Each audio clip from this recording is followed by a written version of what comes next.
get things happening. In fact, the release of these people, there was zero casualty. Understand it was because of strict mediations and what?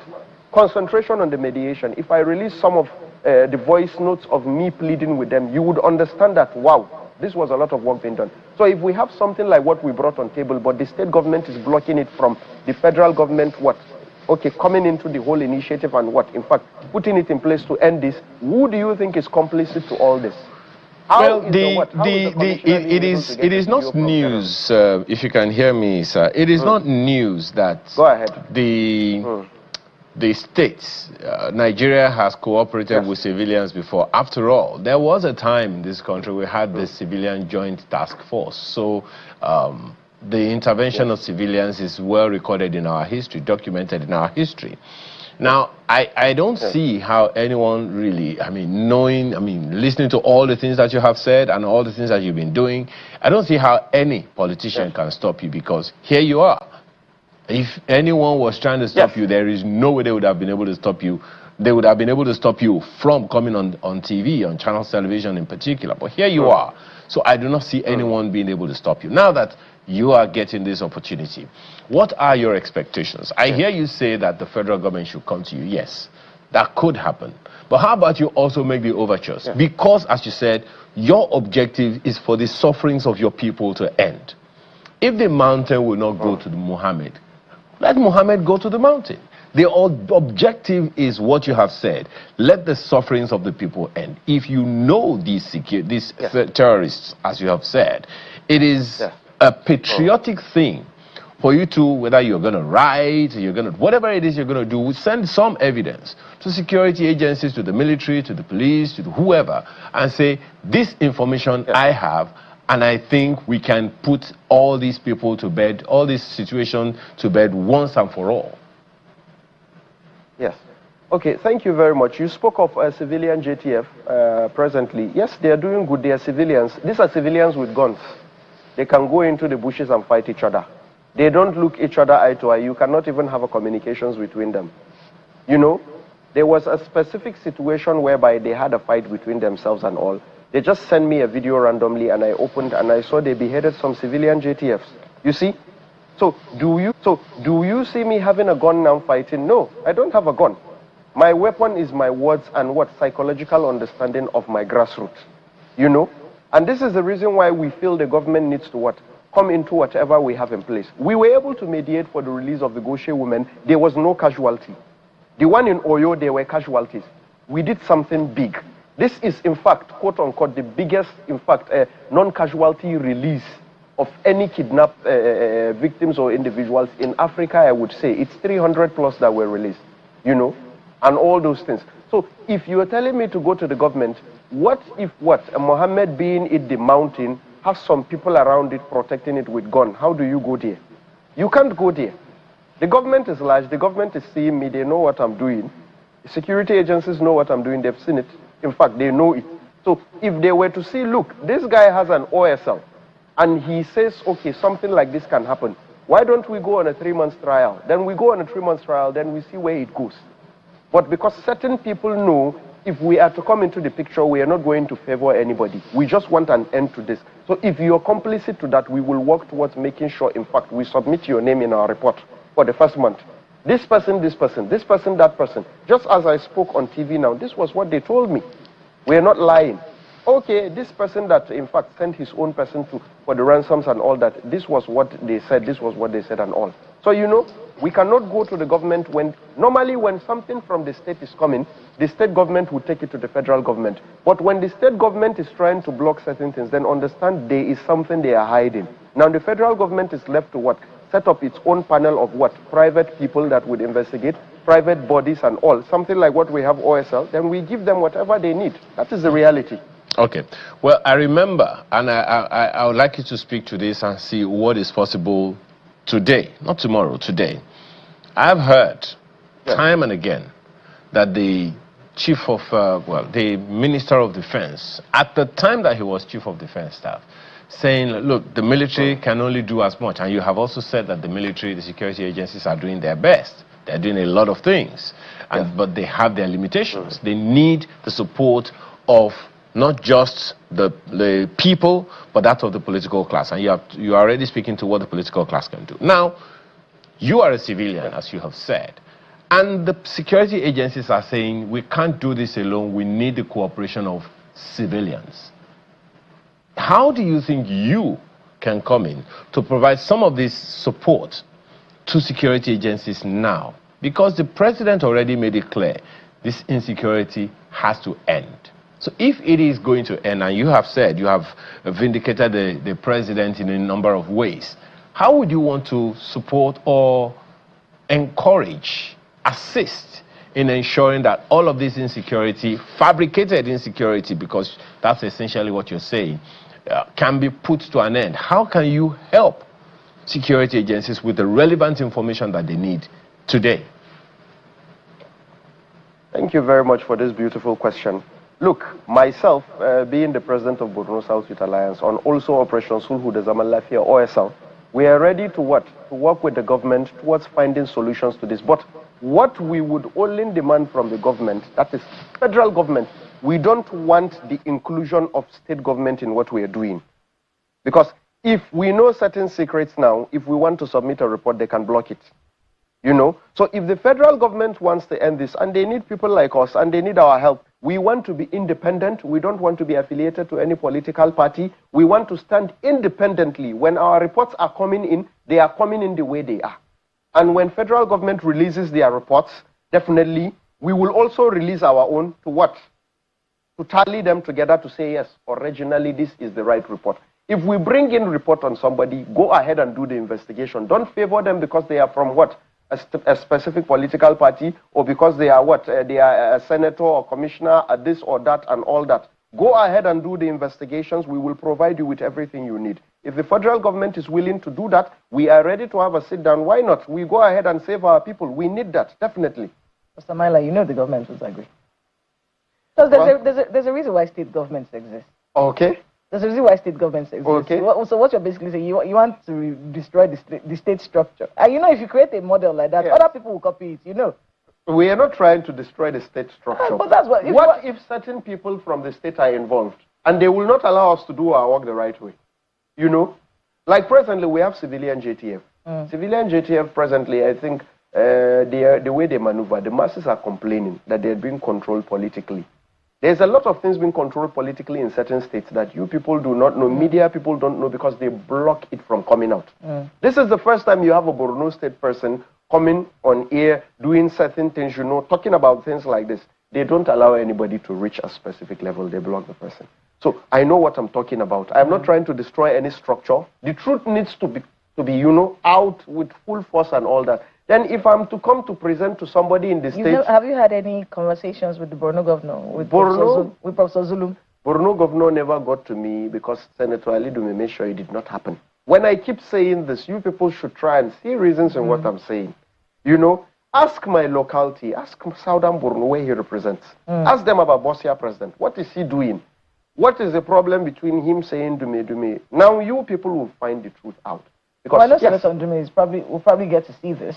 He should. If he sees the Arawa platforms, we'll make sure that he sees it. He has a right of reply to the things that you have said. He should see that, then reply. Then if it's necessary or if it needs to, it would come to that stage. We will release whatever we have. We don't have anything to hide. Rather than coming out saying Tinubu this, Tinubu that, go and fix your local government. And now that we know complicity is involved in certain things, the president should do what is needed for our people, please. The attack that happened yesterday in Askira. Yes.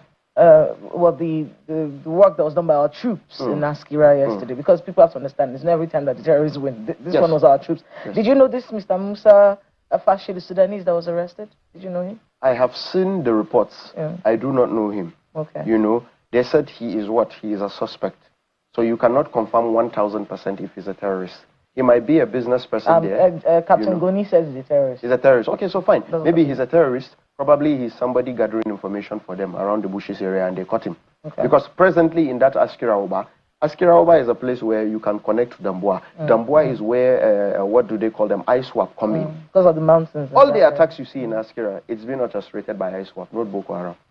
Okay. Yes. But they said they also arrested a Ghanaian woman. Yes. Mary Florence. Did you know her? Yeah, of course. I've seen the news and everything, but I don't know her personally. But maybe she might be a businesswoman, you know, and all. That place is a place whereby it connects to a lot of places, so and all. But you seeing a Sudanese person, you know, him looking that way and everything, there's definitely something to suspect. So definitely, maybe the troops are onto something on him. Yeah.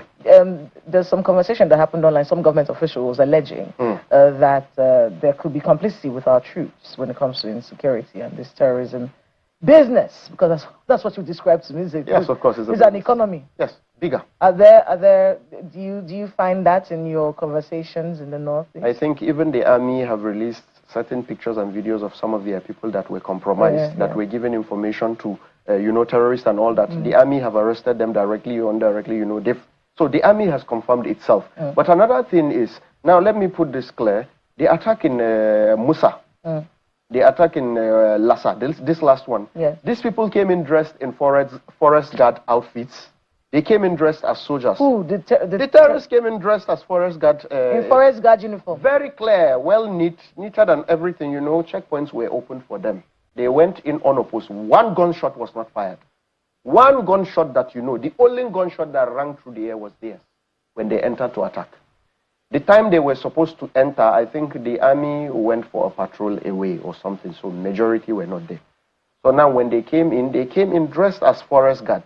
When they came in dressed as forest guard, they came in, they attacked, they divided themselves into two. The other went through the market area where there were women and all that. In that process, they shot a man selling thrift outfits, you know, and all that. Then they kidnapped also some women, which I think the women, some of them regained their freedom because some of them were able to escape. Then now the other part went ahead straight to pick the school children. So the whole plan was create diversion, go this side. So if the military will challenge this side, then we, this other side, will make sure we get the mission done. We pack those children, those school children, and we go with them and everything. So when you say there is complicity to all this and all that and everything, yes, it's clear and clear, you know. Then my problem is now, politicians, if the Nigerian army can stand solid on them being a Nigerian army body, they don't hear about anybody, I can guarantee you people there will be end to insecurity. Because if a politician calls to say, can we say this or can we stage that, and there is billions coming to somebody, it would not happen that way. Samaila Ibrahim Kaigama, President, Borno South Youth Alliance, Bosia, and founder and head of operation of Ilhu the Zaman Lafia. Thank you so much for speaking with us. Thank you very much. And please stay safe. Thank you. Definitely.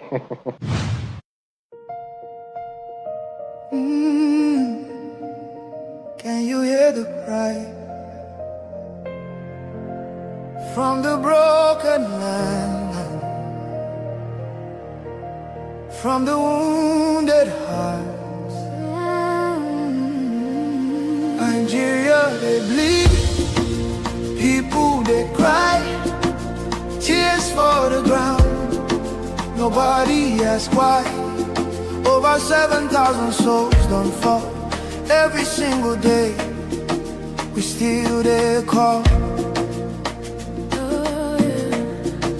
Churches burning, hope fading fast.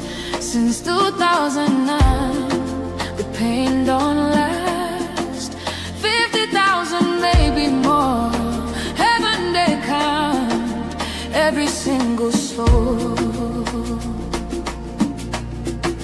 Children without home tonight, mothers praying through the night, fathers lost no strength to fight. Who go stand for what is right? Oh, stand for love, stand for life. Be the answer in this time.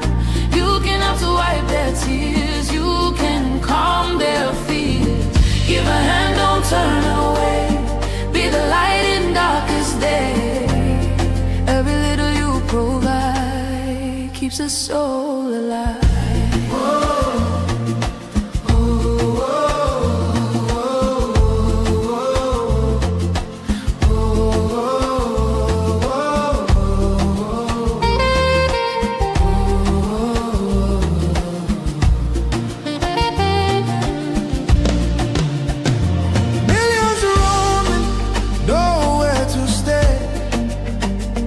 No clean water, no food today. hear voices crying in chains, silent echoes filled with pain. 19,000 churches gone, but faith still rising, Holding on. in the ashes. Hope remains, love can heal the deepest pain. Shelter broken, dreams erased. Hungry hearts we can embrace. Let compassion take its place. Now's the time to show His grace. Stand for love, stand for life. Be the answer in this time. You can help to wipe their tears. You can calm their fears. Give a hand, don't turn away. Be the light in darkest day. Every little you provide keeps a soul alive. Food, water, shelter, hope. You can be the miracle they pray for. You can change a life today. No matter how small it seems, your love can rebuild their dreams. Together we can make a way. Keeps us all alive. Welcome back to VOB, and you've just listened to the story of Borno State and what the government of Nigeria are doing with the politicians, how 5 billion naira was released for the terrorists, how they ended up cutting part of the money into the hands of the politicians, while the terrorists later got just 1/3 of the money. How the government of Nigeria also entered a deal with the same terrorists, obliging them to embark on a 40 days break. After the 40 days break, they will come back and start the terrorism. Kidnap your babies, your women, and children. If you are enjoying one Nigeria, you will not support Biafra. But if you are not enjoying one Nigeria, you will have every reason to support Biafra. Is either you partake in contributing the 5 billion naira to give to the terrorists, or you partake in contributing money to fund your BDF and Brgie. The Boko Haram that the federal government made agreement of 40 days break will soon return to duty. And there is nothing anybody of your community can do about it. You can only yap your mouth, make noise on the media, and finish. That is not what will solve the problem. You can call Sonny all manners of names. That will not solve the problem. You can write all manners of nonsense on the comment section. That will not solve the problem.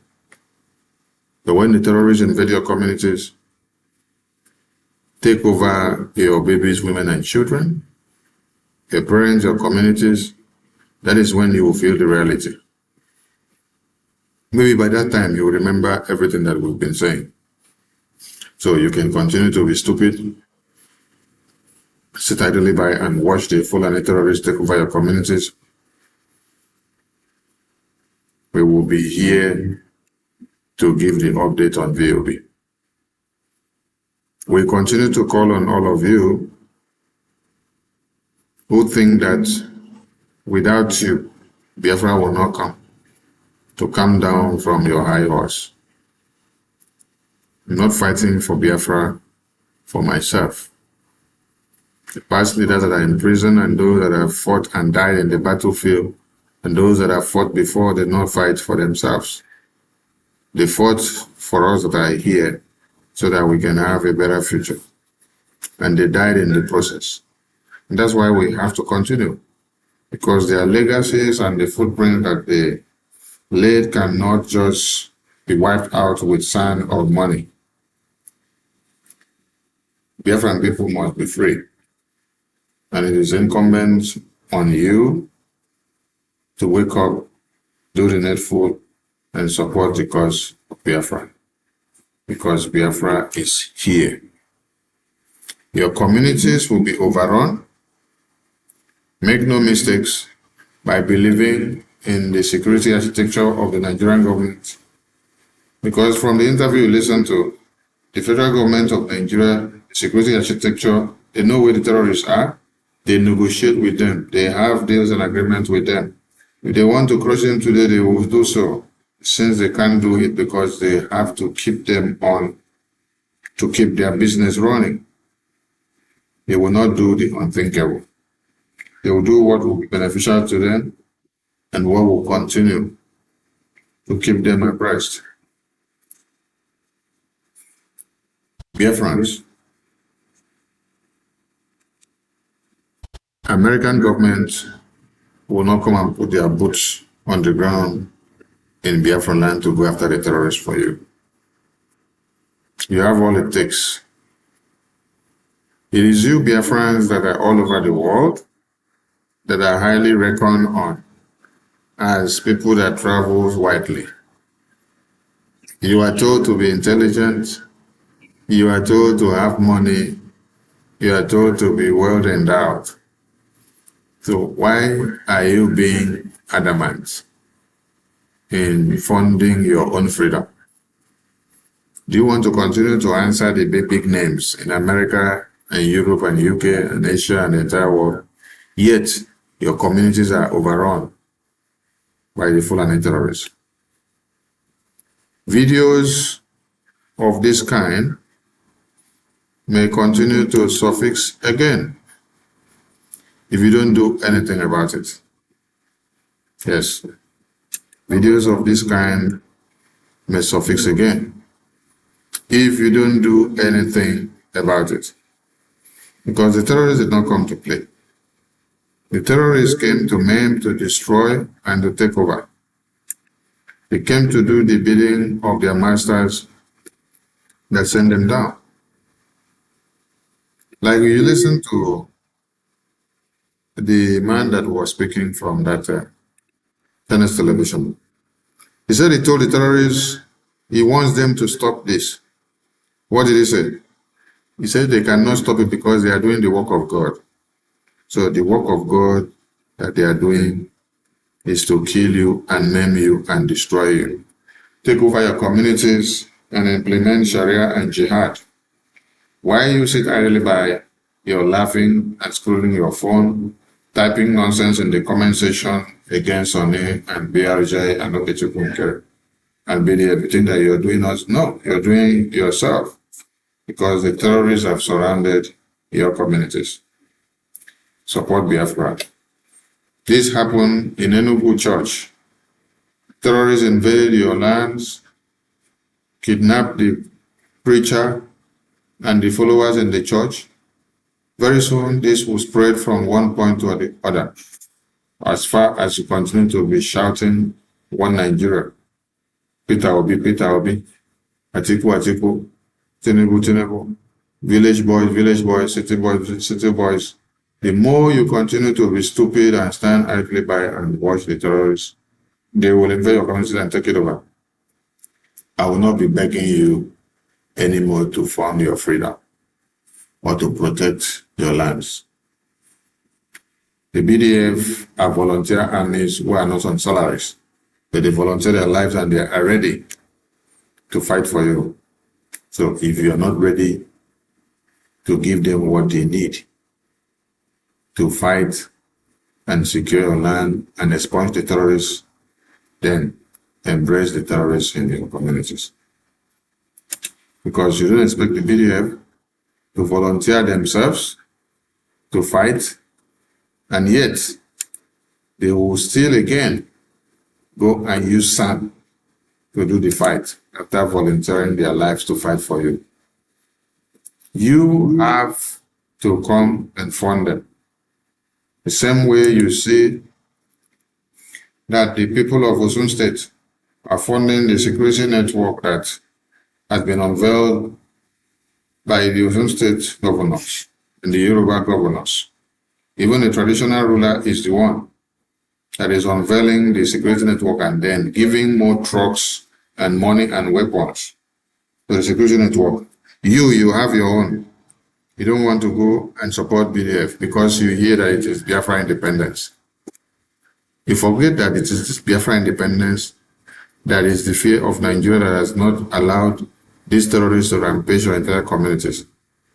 Any day they say Biafrans don't want Biafra again, terrorists will take all of you down overnight. We are not backing down on Biafra. We call on all of you to rise up and do what is right.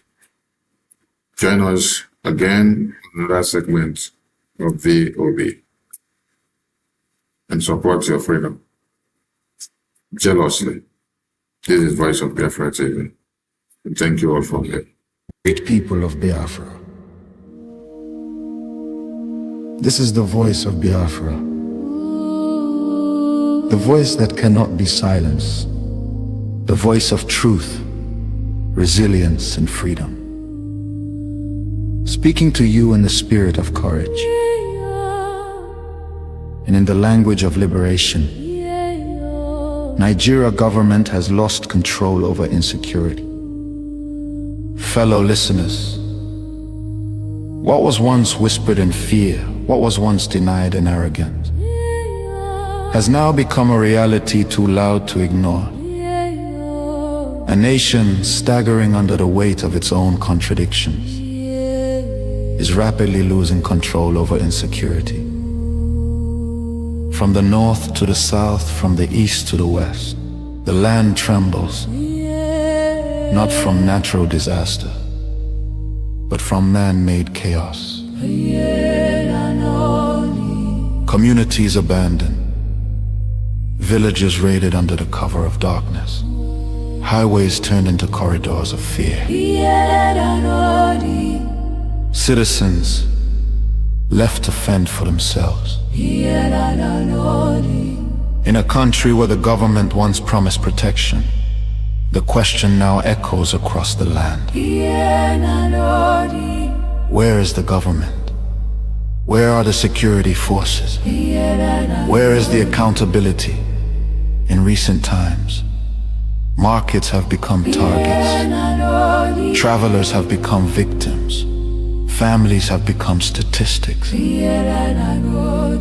And yet, those in power continue to speak in rehearsed tone. Detached from the suffering of the people, observers say, this is no longer a matter of isolated incidents. This is systemic failure. A collapse of responsibility. A nation where innocent lives are wasted daily. As fear grips the population, a new reality emerges. The people have lost confidence. Trust has been eroded. Hope has faded. But here, on this frequency, we do not deal in fear. We deal in truth. And the truth is this. A government that cannot protect its people has failed its most sacred duty to the people. Listen.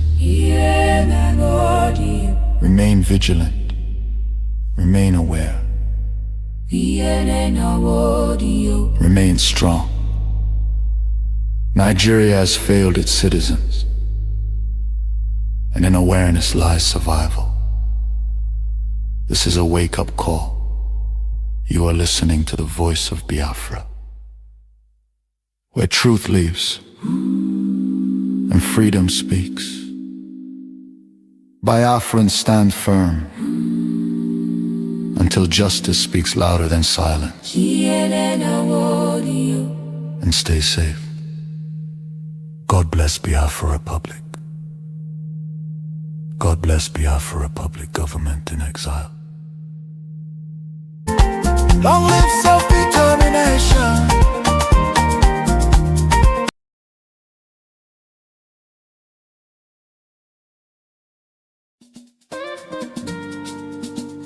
lovers of freedom, advocates of democracy, men and women of conscience, heads of governments.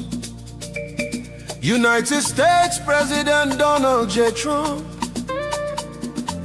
we the Biafrans salute you with tears in the pool of our blood. In 1914, under the British Crown, Lord Lugard drew the boundaries, forced two different people to come together. North and South collided, no consent, no marriage vow. A marriage built on fraud from the beginning. Republic and East welded and forced together with feudal North in chains. Different blood, different ways, different value systems, different cultures, different religions, different languages, different ideologies, but they forcefully bound us together, like mixing water and oil together to become one. Original sin of coercion planted deep in the soil. From that day one, Nigeria was born to bleed and toil. Fraud and force become the DNA of one Nigeria. Anything built on lies will surely fade away. One Nigeria, the inherent meaning is clear. Nothing but death to its citizens year after year. Blood in the rivers, hunger in the air. One Nigeria means that we declare. One Nigeria means death. We reject the prison, we choose life and liberty instead. Biafra rising from the ashes of the dead. Then in 1966 came the pogroms. All people Biafran slain in the north. Thousands butchered in the streets for the crime of being born Biafran. Then in 1967, Ojukwu raised the flag so bold and declared Biafra independence for survival. Nigeria answered us with total war, uses starvation as their weapon of war. Blockade on the children, kwashoko everywhere. Over 5 million souls perished in that bitter genocidal war. Genocide in Biafra, written in tears and pain. One Nigeria, the inherent meaning is nothing but death. Nothing but death to its citizens year after year. Bullets and hunger become the harvest they reap. One Nigeria means death. One Nigeria, we reject the prison, we choose life and freedom instead. Spirit of Biafra never dies. In 1970 they said no victor, no vanquish, but the lie was plain. Marginalized quota system, merit thrown in chains. Biafrans were given 20 pounds only, no matter the amount they had in their bank account. Federal character killed the dream of hard work and excellence, while Fulani militias heard as terrorists brought endless pain, suffering and death. Middle Belt burning, Southeast under siege by terrorists reintegrated to Nigeria military. Organs of young men arrested daily. Unarmed Biafran protesters massacred by Nigerian jihadist military. Sit-at-home civil disobedience turned into graves of young Biafrans by Nigerian army and police. Extrajudicial killings, abductions on the roads and streets. Highways turned into slaughter zones. Farmlands became Fulani jihadist killing fields. This is not failure. This is one Nigerian system working for the British government. Biafran natural resources are exploited and stolen by one Nigeria domination and domination through and through. Merit is punished. Freedom is called treason. Forced unity at gunpoint. Nigeria rejected a Bure Accord. Today restructuring the Titanic will not and cannot save a sinking ship. Nigeria DNA is domination. Nigeria was never meant to be one from the beginning. True unity must be willing, organic, born of choice, not a prison of nations where the inmates have no voice. For over 100 years, the history of Nigeria has been written by the blood of the innocents. One Nigeria rewards terrorists. We are not asking for hatred. We demand the right to live and survive. The right to build, to innovate, to let our children breathe. Biafra is not revenge. Biafra is rejection of death's decree. Biafra is rejection of death sentence. Biafra means industry, justice, rule of law, self-determination and liberty. From Lugard's fraud in 1914 to the struggle of today, the cry remains the same. We will not fade away. One Nigeria means death to its citizens. One Nigeria means death. Slow death by poverty, sudden death by bullets of terrorists, jihadists integrated into Nigeria military. We choose life, we choose Biafra. Long live the spirit of our fallen heroes. Long live the struggle, long live the land of the rising sun. The future is ours, we know. God bless Biafra Republic government in exile under the leadership of Prime Minister His Excellency Ogechukwu Nkere, for standing up for Biafra independence. We choose life, we choose Biafra. Long live Biafra, long live self-determination. To be one Biafra, we choose Biafra.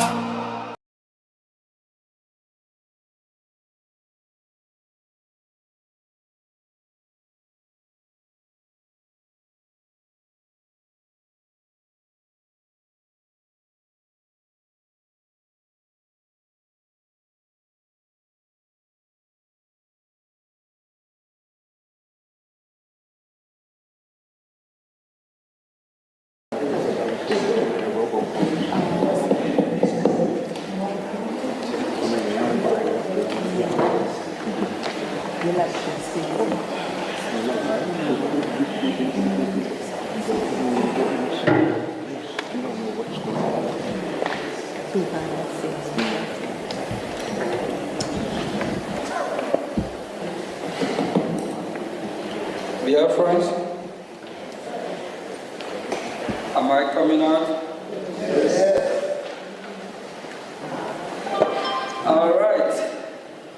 All right. The hour is here, and we all know the reason why we are here today.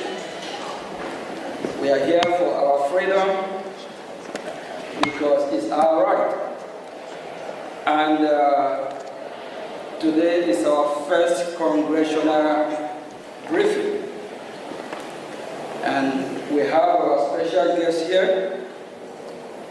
We Biafrans are familiar with who he is. He's someone who advocates for freedom, human rights, and also religious rights. We have our special guest, Marco Ruby, and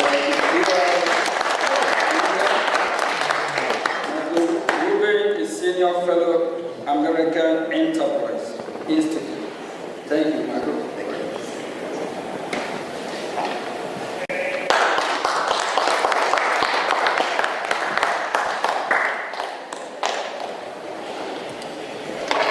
Thank you very much, Mr. Acting Prime Minister.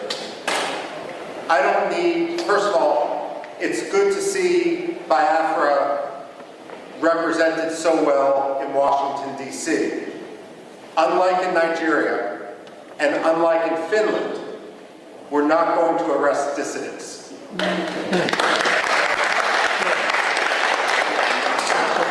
I'm a historian by training, and especially with this audience, we don't need to tell you that Biafra may have redeclared its independence, but it is a long history. And if we count the maps that European merchants, geographers, and other travelers made dating back to the 17th century, then Biafra is actually older than the United States of America. We're not talking so-called secession. We're talking about decolonization. And when we look at Africa today, we must recognize that the problem of colonialism is no longer based in London and in Paris. It's based in places like Abuja and Lagos. The fact of the matter is, and for that matter, Yaoundé as well, the fact of the matter is that we are witnessing a second wave of decolonization in Africa right now. Biafra, Amazonia, Somaliland are at the front line of a struggle for freedom. Religious freedom, as well as simply personal, economic freedom, political freedom. The fact of the matter is, though, when we talk about that front line of colonialism, Biafra, Amazonia, Somaliland, we're also talking about a response to genocide. The fact of the matter is, when we look at the modern history of Biafra and we see some of the key figures represented on this podium, and it's so appropriate that we're sitting here in a room dedicated to Veterans Affairs, to honor the veterans of the Biafra struggle. The fact of the matter is that they did not start the struggle for Biafran rights. Nigeria did. Nigeria has agency. They have decision-making.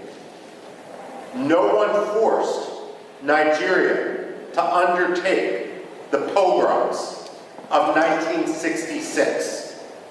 That was a decision that was made in Lagos. And what we have seen, the struggle for freedom in Biafra, is a natural response to the repression, which is now more than 60 years old inside Nigeria, especially with regard to Biafra. Now, we can talk about genocide, and unfortunately, what has occurred in Biafra from in the late 1960s and so forth isn't the only case of genocide that the 20th century has seen. But what makes the history and the recognition of the Biafran genocide so important is this. When the Jews suffered the Holocaust, Germany afterwards acknowledged the Holocaust. The ideology that led to Nazism became stigmatized. Yes, there are still Nazis today, but it is an ideology which is outside the realm of acceptable belief. The problem with genocide denial isn't simply a denial of fact, a denial of history. But when you don't acknowledge the genocide, then what you're actually doing is throwing a life raft to the ideology upon which that genocide occurred. So when you have someone like the late Muhammadu Buhari, whose hands were covered in blood from the events of the Biafra genocide, rise to the presidency of Nigeria without anyone acknowledging his role, that simply perpetrates and legitimizes that genocide.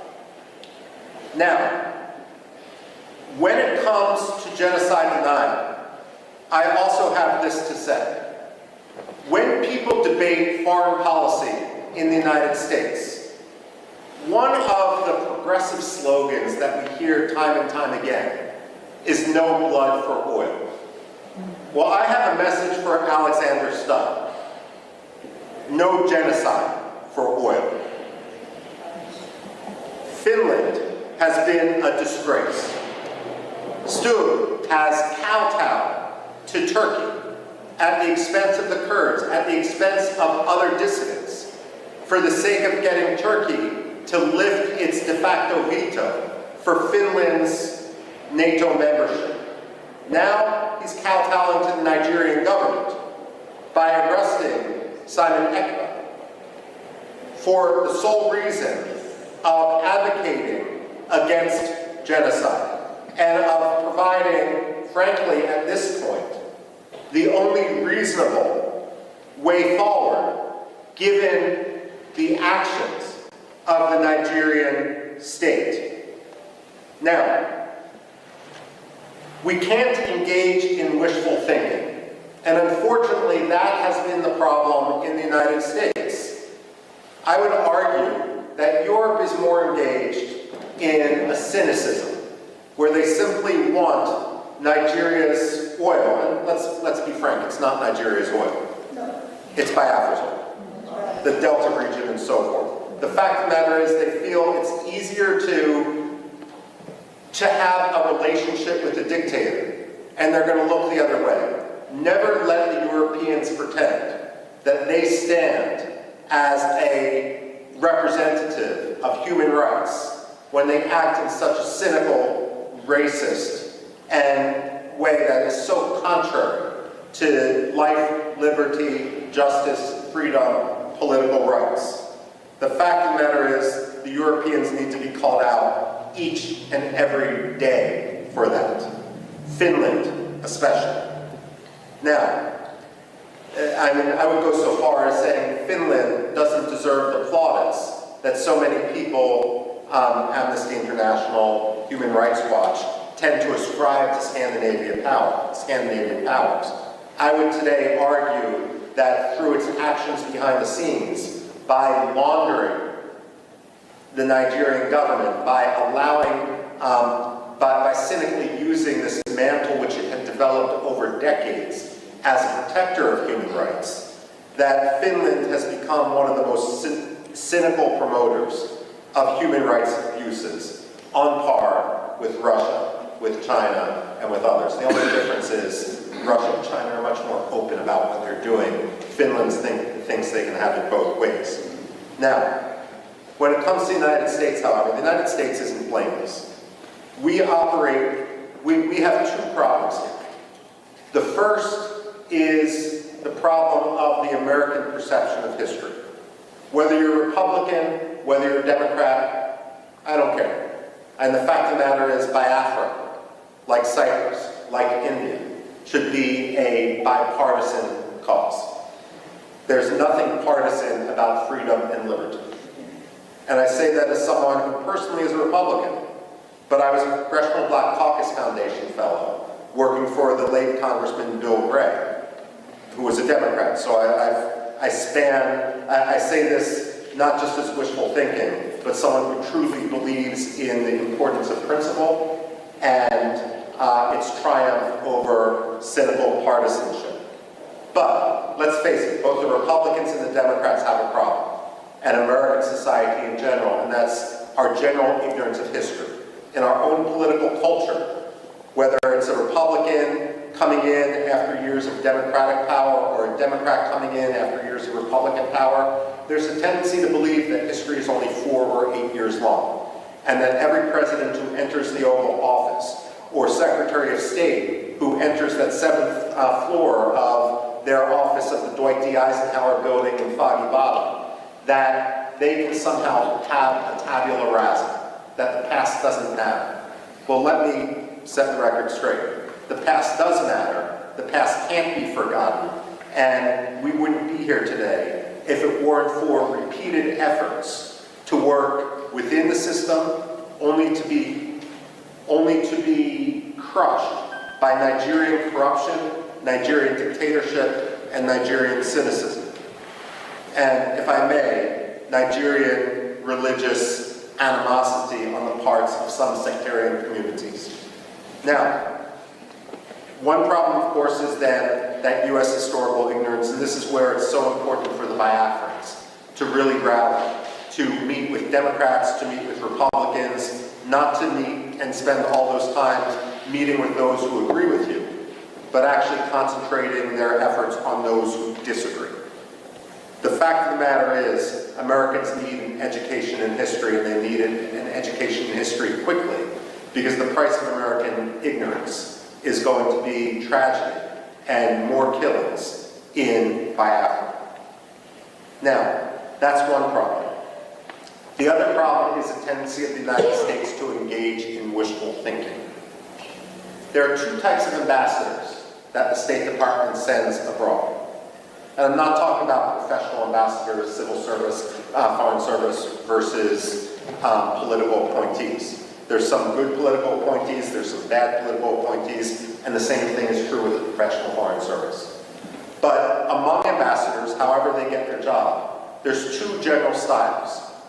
One style, and we've seen this too often in Nigeria, and I can name other places where we've seen this, the Democratic Republic of Congo, Somalia as well, takes an ambassador, and that ambassador believes that the best way to represent American interests is to ingratiate themselves to a dictator, to have zero tension with that dictator, and that oftentimes means amplifying that dictator's propaganda, his rhetoric, to his face. Well, the State Department should realize and should recognize that dictators have no shortage of sycophants. It shouldn't be the job of American ambassadors to join the sycophants. George Shultz, the Reagan-era Secretary of State, was famous when a new ambassador was appointed. He would bring them up to his office, which was an elegant room, not unlike this which we're standing in the US Congress. And he had a big globe next to his desk. And he would always ask the ambassador appointee, point to your country on the globe.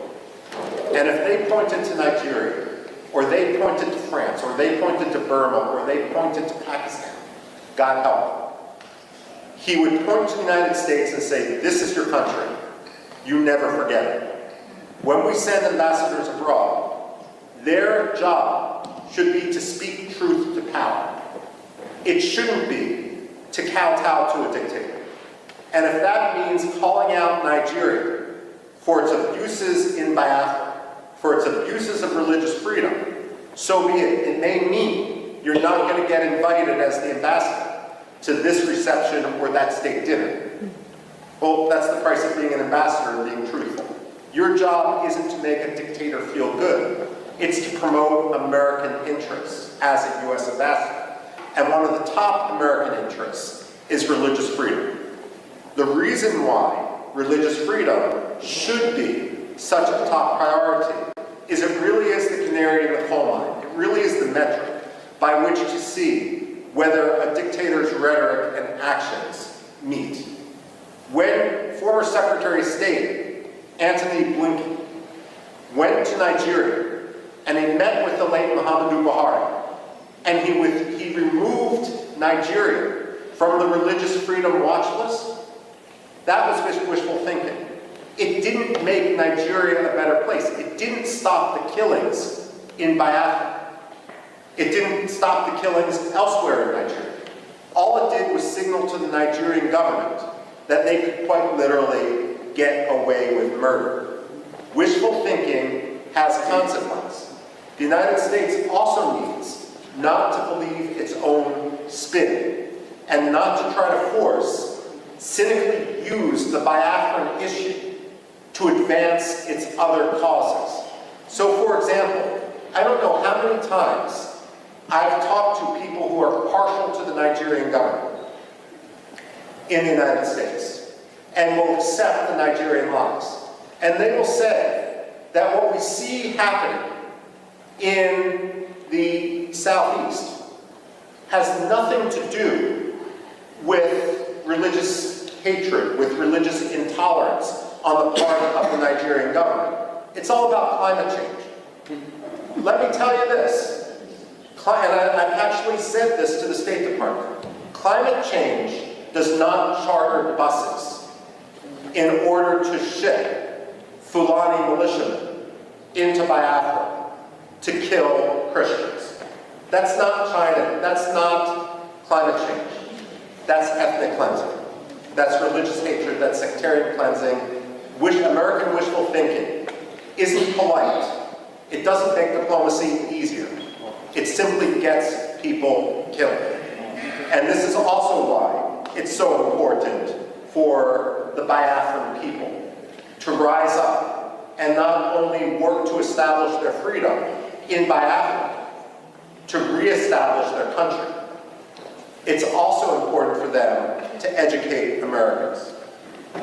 Now, as many of you know, my background and what I did when I worked at the Pentagon actually focused much more in Middle East history. That's what my PhD is in, and so forth. And having worked for more than 2 decades on issues that have some parallels, let me say this, and this may be controversial to say: Nigeria can't always be the enemy. And the reason I say this is, while Biafra must be free, there can be no compromise on it. At the same time, an independent Biafra is only going to thrive when Nigeria, its neighbor, is at peace with itself and with its neighbors. The fact of the matter is, the Biafrans are an engine of democracy. They were always historically the intellectual capital, the economic capital of Nigeria when they were under Nigerian occupation.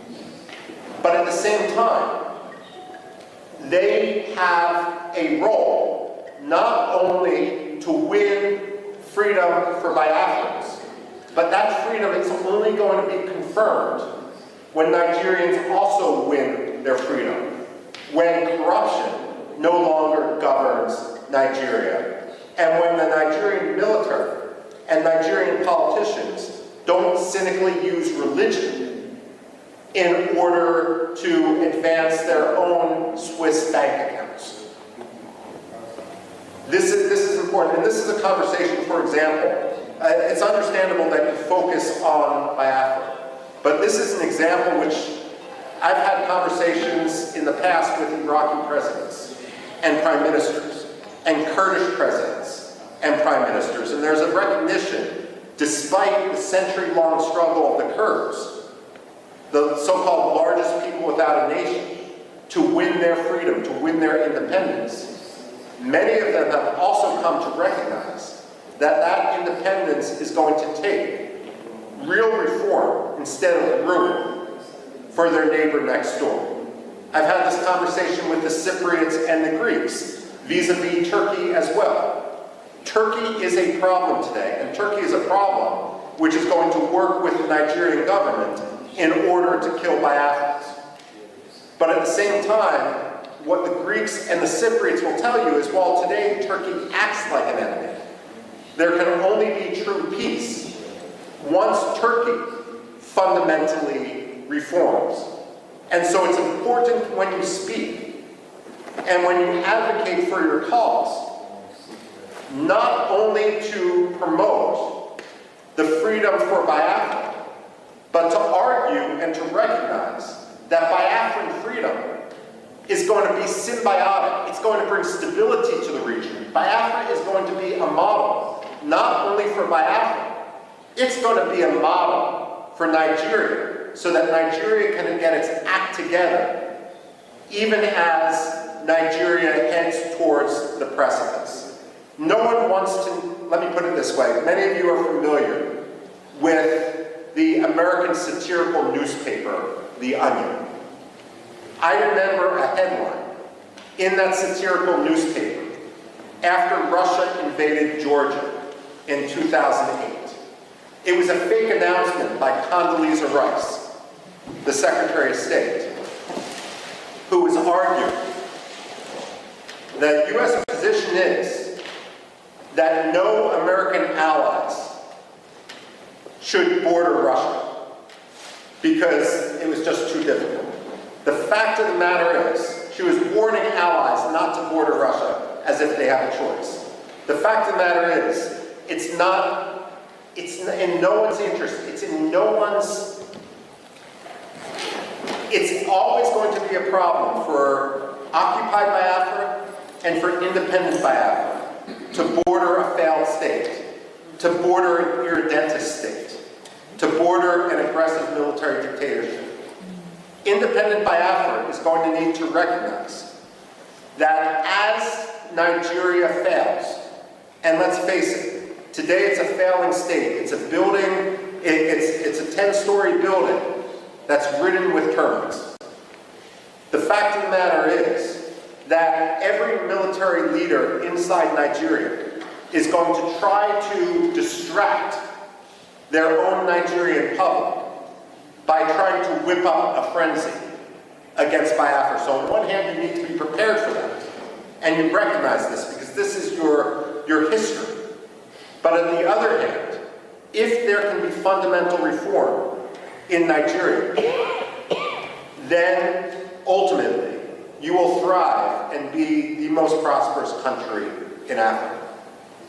Now, the other point I need to make, and this is not for the people here, but some of the people abroad, is that when you talk to Americans, especially non-Biafran Americans like myself, like congressmen and so forth, I am honored here to be with the acting Prime Minister. I hope someday to be with the non-acting Prime Minister, Simon Ekpa, as well, if he's ever sprung from his Finnish dungeon. But the fact of the matter is, as an American, as someone who obviously has no Nigerian heritage,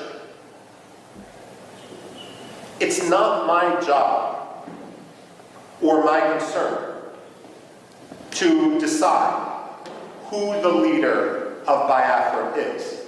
You ask any American like me, any white American, who cares about human rights, who cares about Biafran liberty, what I would say is, when Biafra becomes independent, all these disputes will fall by the wayside because you have monitored democratic elections. But if anyone starts to attack other Biafrans in the presence of European politicians, American politicians, United Nations diplomats, they are essentially creating treason against Biafra. Because what you're doing is giving evidence to your enemies that Biafra isn't serious. Now, let me give you one example. When I came to Washington and began working in foreign policy in 1999, one of the first people I met was a gentleman named Barham Saleh. He was the Washington representative of the Patriotic Union of Kurdistan. Now, the Kurds, I've referenced before, they're split between 4 different countries, so Biafra's a little bit luckier than this. At the same time, the Kurds in Iraq, in northern Iraq, are divided between 2 major political parties. One was Jalal Talabani's Patriotic Union of Kurdistan. The other was Masoud Barzani's Kurdistan Democratic Party. And between 1994 and 1997, these 2 Kurdish parties fought a civil war to suggest that anger among the Kurds wasn't high would be an understatement. They hated each other's guts. 2,000 people remain missing to this day from that civil war in northern Iraq between the Kurdish parties. And again today, that region is essentially divided. Barham Saleh had a rule as the representative of one of the 2 Kurdish parties in Washington, D.C. His rule was, I will talk Kurdish politics to other Kurds, but I will never talk Kurdish politics when someone else is in the room. Because the only message that Washington needs to hear is Kurdistan must be free. The only message that Washington must hear today is that Biafra must be free. Decisions with regard to the leadership of Biafra are going to be made by Biafrans themselves. But the most important issue for everyone, whether they are legitimate or, frankly, whether they are illegitimate, is that Biafra must be free. Don't tweet against your political adversaries. Take the high road. Don't talk about your rivals to congressional staffers. And if your rivals talk about you, you may feel that it does you a disadvantage. Let me assure you it does not. If the acting prime minister, if the acting cabinet are the ones who are speaking softly and achieving things, creating a new currency, creating the structures of state, ultimately every serious congressman, like Chris Smith, like Mark, one of the most important staffers on Capitol Hill, they are going to recognize you for what you are. Because only amateurs talk about their rivals. Those who are legitimate, those who are serious, those who are here today are the people who advance their cause. And make no mistake, momentum is on your side. So I speak here today, and I'm concluding my remarks right now, by thanking you for your activism, by welcoming you to the halls of Congress, where you are free to talk to anyone, and you don't need to risk arrest, because again, your words we're not in Finland. We don't have to talk about the Helsinki standard. The fact of the matter is, I hope to be here when the United Nations General Assembly recognizes Biafra as the 55th or 56th African state. And I have absolutely no doubt that I am sure about the acting prime minister.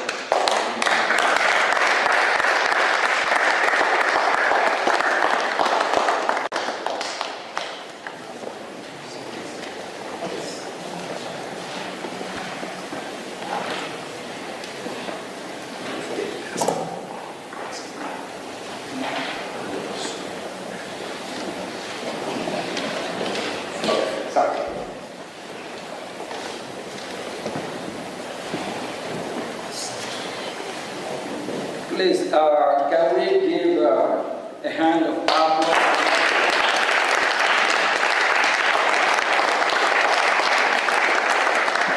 He is a true friend of humanity, not just Biafra. He fights for me, he fights for you, he fights for the global community. And he is a kind of one we need, so that we can have a safer world and a better world, a world that will be great again. Thank you.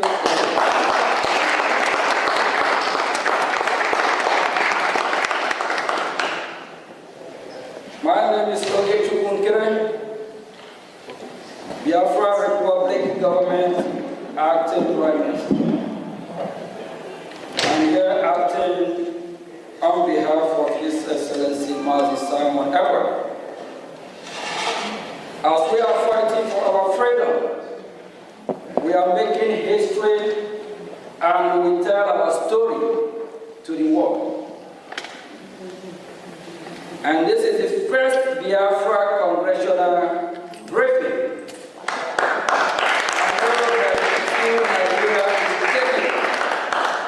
If I tell you, you won't believe. Nigerian government, they protest to stop this hearing. They protest. They have not started protesting. Thank you all for being here today. Thank you. It is an honor to speak today during this historical congressional briefing on Biafra, the first in modern times.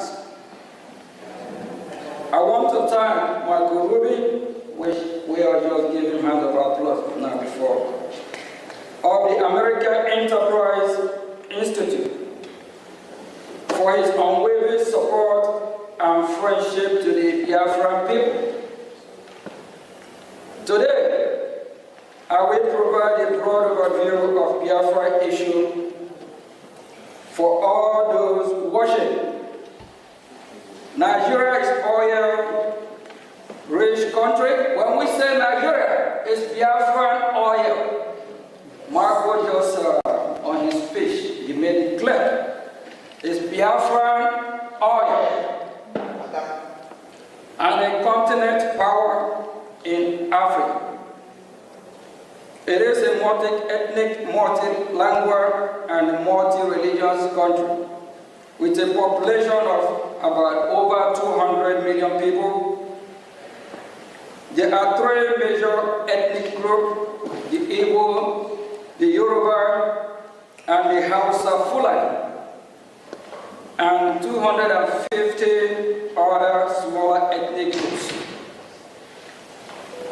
The Hausa Fulani are predominantly Muslim and live in the northern Sahara of part of Nigeria. The Yoruba who live in the southwest are split almost even between Muslim and Christian. The Igbos, along with related tribes, whom we refer to as Biafras, the interface of this submission, inhabit the southeast part of Nigeria, which is Biafra, and we are no longer Nigeria. We don't identify ourselves as Nigeria, we are Biafra.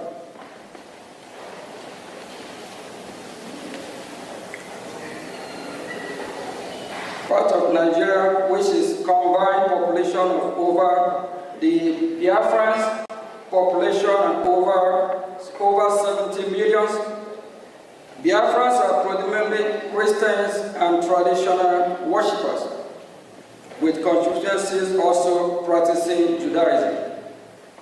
Their land is blessed with human and mineral resources, including vast hydrocarbon. Biafrans are very commercially inclined, industrious, and are given to scholarly and professionally pursuit in addition to their first nature of gifted martialized. They have an established grassroots democracy order known as the Omuna system, which is still practiced to this day, before the advent of colonization. They are very republican and egalitarian in nature and coexist peacefully with their neighbors, including northern Nigeria and Cameroon. Prior to their amalgamation with the rest of Nigeria in 1914, Biafra then, there was no single massacre of Biafras anywhere in pre-amalgamation in the so-called Nigeria. This is noteworthy. The first start of this program that was levied on Biafrans, particularly the Igbos, among them happened in 1948 in northern Nigeria, where Biafrans were, without any justification, massacred just for being Biafran or merely looking like one, pivoting on false narrative of the so-called Igbo coup, an Igbo plot to dominate Nigeria. Nigeria's military officers and the police and notable civilians, mostly from the north, planned and executed the Biafrans. Over 3 million Biafrans were murdered between 29th May 1966 and 12th January 1970. And had the Biafrans not resisted by unilaterally declaring its independence, the massacre would have been incalculable and more horrendous. There is credible evidence that sectional Nigeria provoked the Nigerian Civil War as a cover-up to accomplish the genocide that they have begun against Biafra. Generally, and the Igbos in particular, as far back as 1948 in northern Nigeria, the difference this time was to take it to their homeland, where they had fled and taken refuge under the Hitler-declared Republic of Biafra, a nation born in dire necessity and desperation to survive a genocide. The following aspect from recent declassified U.S. Embassy diplomatic dispatch of the era on the program and the war that follows in instructive, and it states that the North was minded to use the war as a tool to result its dominance of natural affairs. Malan Gagu Damboa, regional editor of Morning Post, told the American consul in Kabul, "No one should kid himself that this is a fight between the East and the rest of the Nigeria. It is a fight between the North and the Igbos." The scale of the carnage was such that had the Roman or International Criminal Court status been enacted, Nigeria's entire military leadership and its top civilians enablers would have been prosecuted for genocide and crime against humanity, for orchestrating the destruction of Biafrans in whole or in substantial part because of their ethnicity. And to make it worse, those that oversaw the genocide and their natural political successor continue to control Nigeria and thus ensure that no accountability was exacted for a crime of such shocking scale.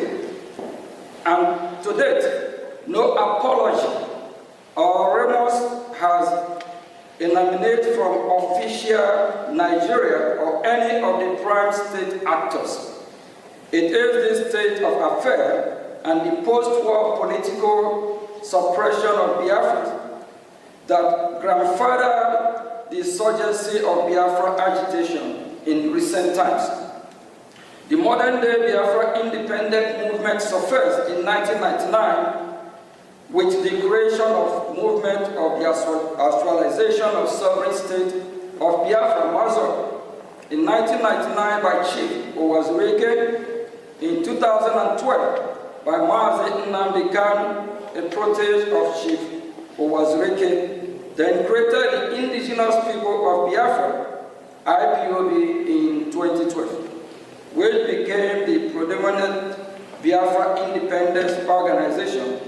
Post-war agitation for Biafra and support for IPOB accelerated in late 2015 when former President Muhammad Buhari systematically embarked on widespread anti-Igbo policies, coupled with his open toleration of Fulani Islamic terror that was breaching the northern reach of the Igbo land.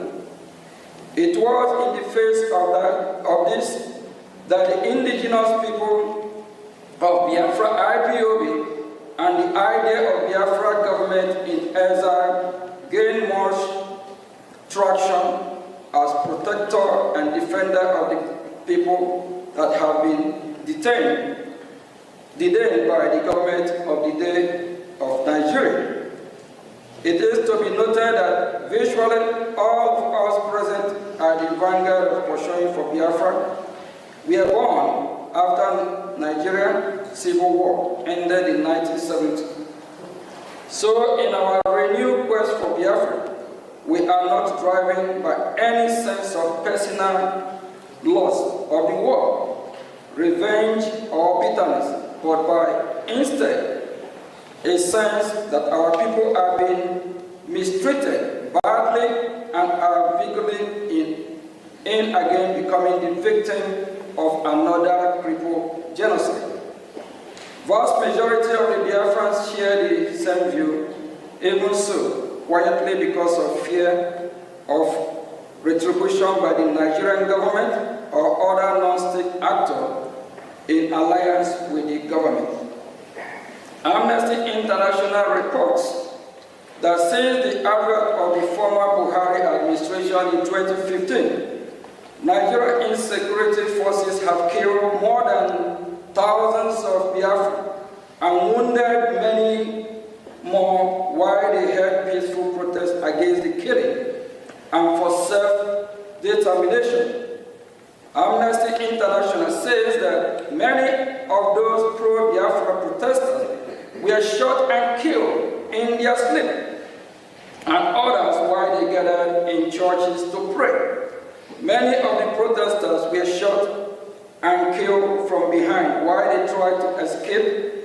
Contemporaries country report released by the United States Department confirmed such of this, particularly the Nigerian government declaration of IPOB as a terrorist organization in October 2017, which gave a dubious legal cover to Nigeria's security forces to resort extrajudicial killing of Biafra perceived by self-determination agitator or members of IPOB.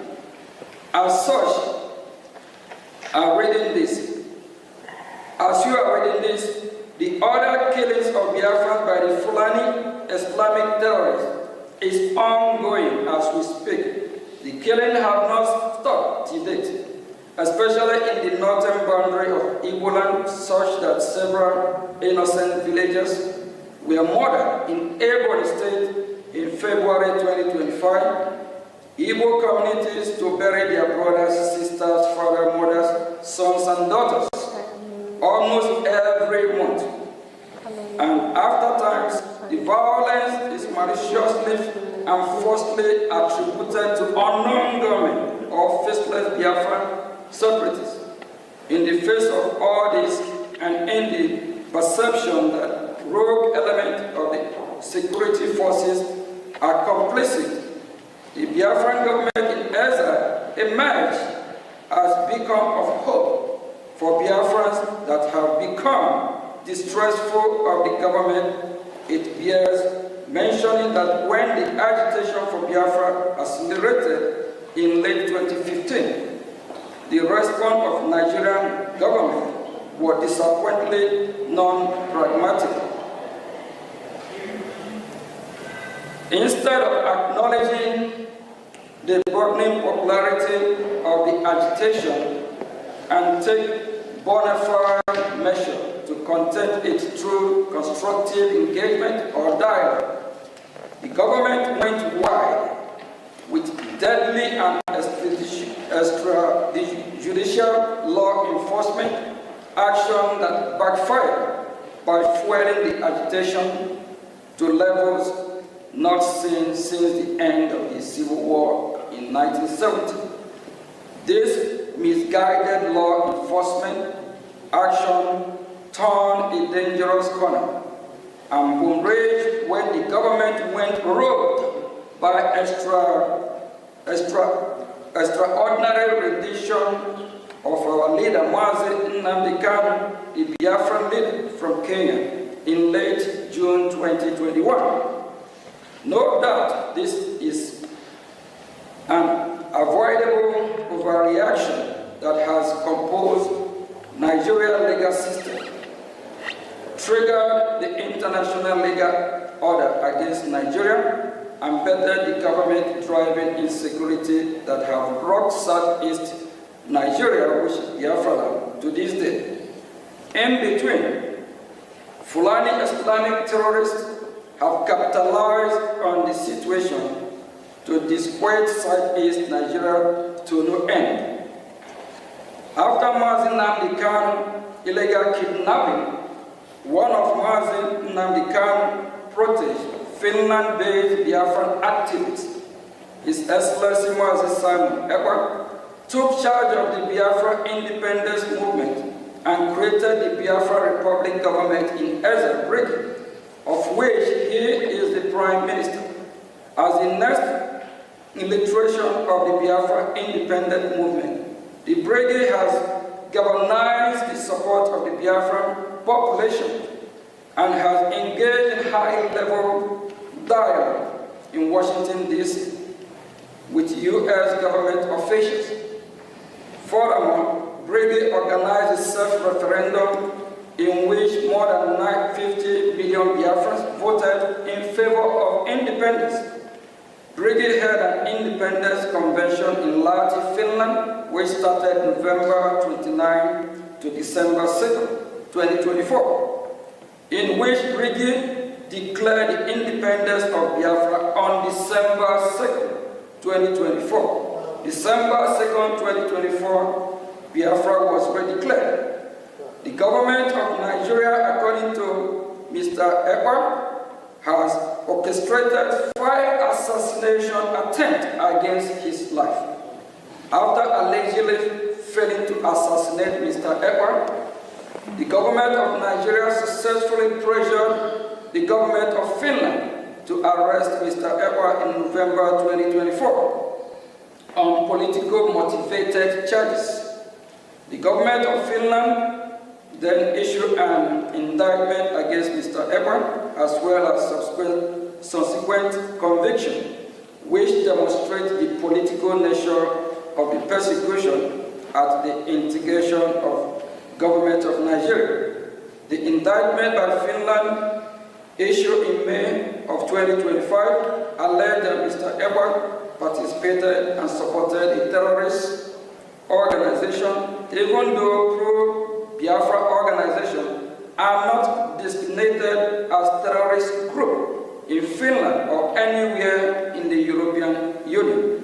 In fact, the only country in the world where pro-Biafra organization, in fact, the only country in the world where pro-Biafra organization was designated is in Nigeria.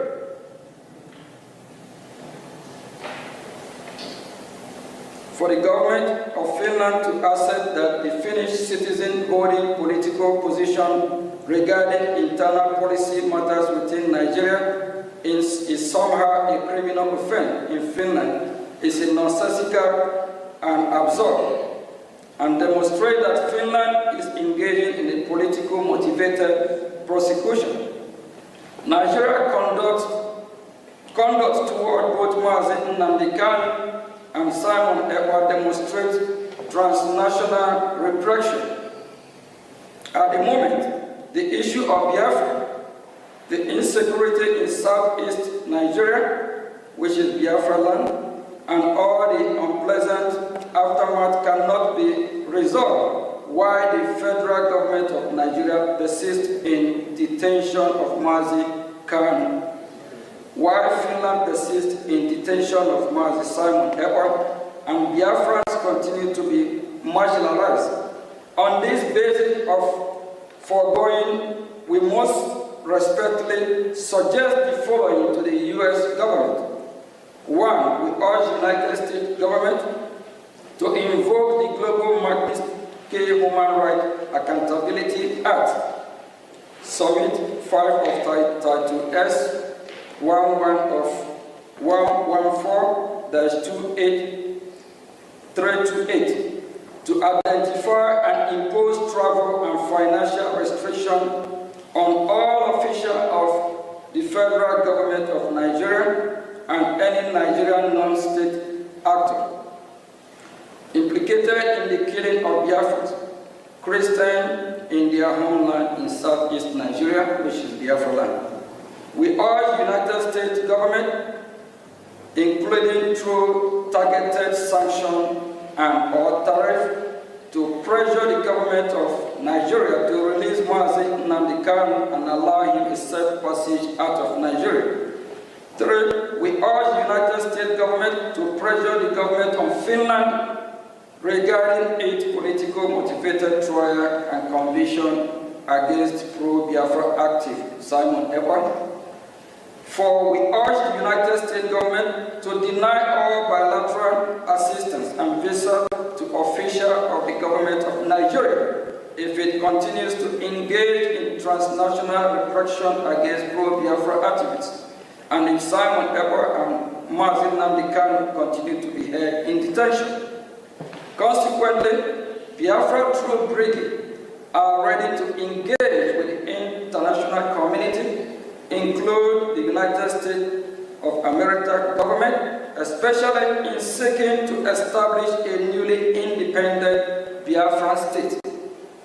The Brgie is willing to engage in deal making with U.S. government and come to economic, defense, and security agreement with the United States.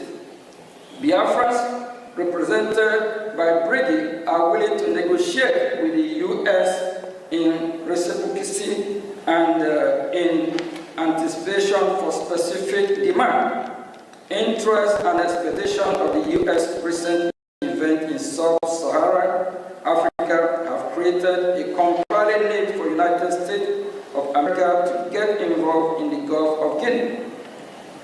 There is no better opportunity than that presented by the Biafra. For example, Biafra can be an ideal place for U.S. military base, as well as seaport. Biafra can also be host to African installations. Biafra can be a close ally of the United States and purveyor of Western interests in the region, as well as a bulwark against Islamic terrorists and extremists. This is important now more than ever, given the loss of key U.S. military bases in Sahel countries, as well as the Nigerian government ever closer relations with United States adversaries, a United States designated Islamic terrorist organization. In addition, Nigeria's persecution of Christians continues to worsen and further adds to the case of independent homeland for Nigeria. Christian population, just as U.S. recognized of Somalia, present great benefit to U.S. strategic interest in East Africa. Similarly, Biafra can present opportunities along similar lines for the U.S. in West Africa. We hope today's historical briefing will provide the precedents for further diplomatic engagement. And before I say thank you, we believe that we have sent our message, and we are damn serious for our freedom. We'll continue fighting. Our freedom is our right. No one else can do it better for us than us. And we are sending a message to the world, especially the United States of America. We appreciate the opportunity and the privilege they have given us to voice out so that they can do what is right. We believe they are listening. We believe very soon we'll be having more diplomatic engagement with the United States of America, the leader of the free world. Thank you.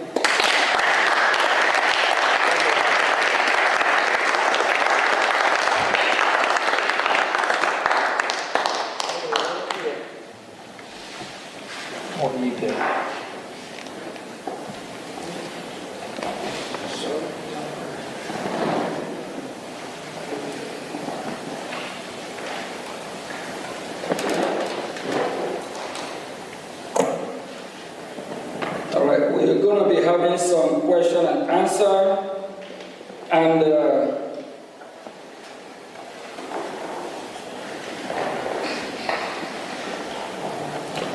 we have some witnesses that will be asking questions about the current situation, what is happening in Biafra land, if it is suitable for them, if it is that what they want. Do they deserve to live better than what is happening here today? We are glad to be here, and this is the beginning of our hearing in Washington, D.C. We believe that the U.S. government, they are watching, they are listening, they are following, even if the members of the Congress, the ones that are not here, they are watching, so they know what we are doing and what is going on. I will call on Mazia Bobi. Yeah.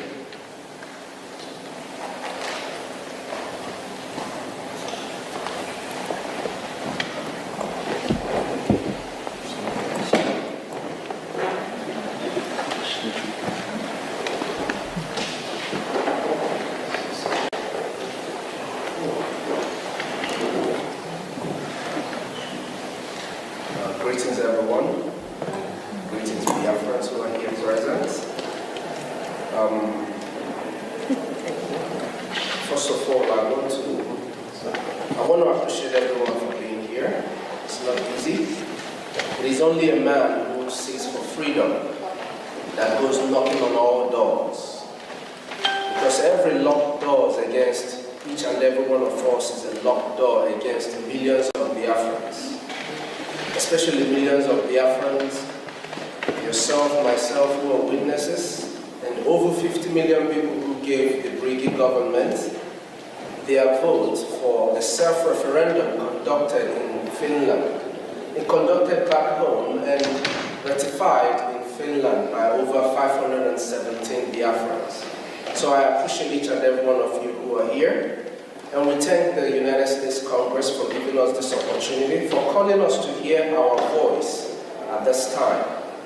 It is of utmost importance that the Biafran people in general speak up now to stop the killing, to help the world, to help those who cannot speak for themselves, and the entirety of the people who live in the geographical location known as Nigeria, to regain their freedom.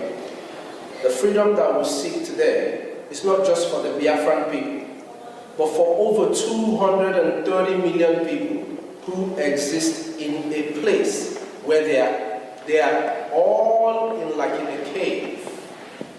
Most of the people who exist there do not know themselves no more, cannot, for some reason, stand up and defend themselves. Of course, we know fear is part of terrorism. With me here are fellow Biafrans who are witnesses to the ongoing genocide in my land, Biafra. The ongoing genocide is a continuation of 1967 to 70, as we all have heard the acting Prime Minister of Brgie speak to us who are Biafrans and to the rest of the world who are listening. So I would like to ask my brothers and my sisters a few questions so that in their own words they can explain to the rest of the world, those who are watching, and to the congressmen and women who have given us this opportunity, who I'm sure would hear everything that we are saying here today, either today or tomorrow or in the nearest future. And whatever we say here will help them make decisions quick and act fast to save lives of Biafra, to save lives of women, children, and even unborn. Because in our case, we lose children in the mother's wombs due to Nigerian terrorism. Now, first of all, I would like to call on my sister, who is a witness, Love Akobondo. I would like to ask you, Love Akobondo, how would you describe the persecution and marginalization of Biafrans from your own personal observation and experience? What are the root causes of this genocide?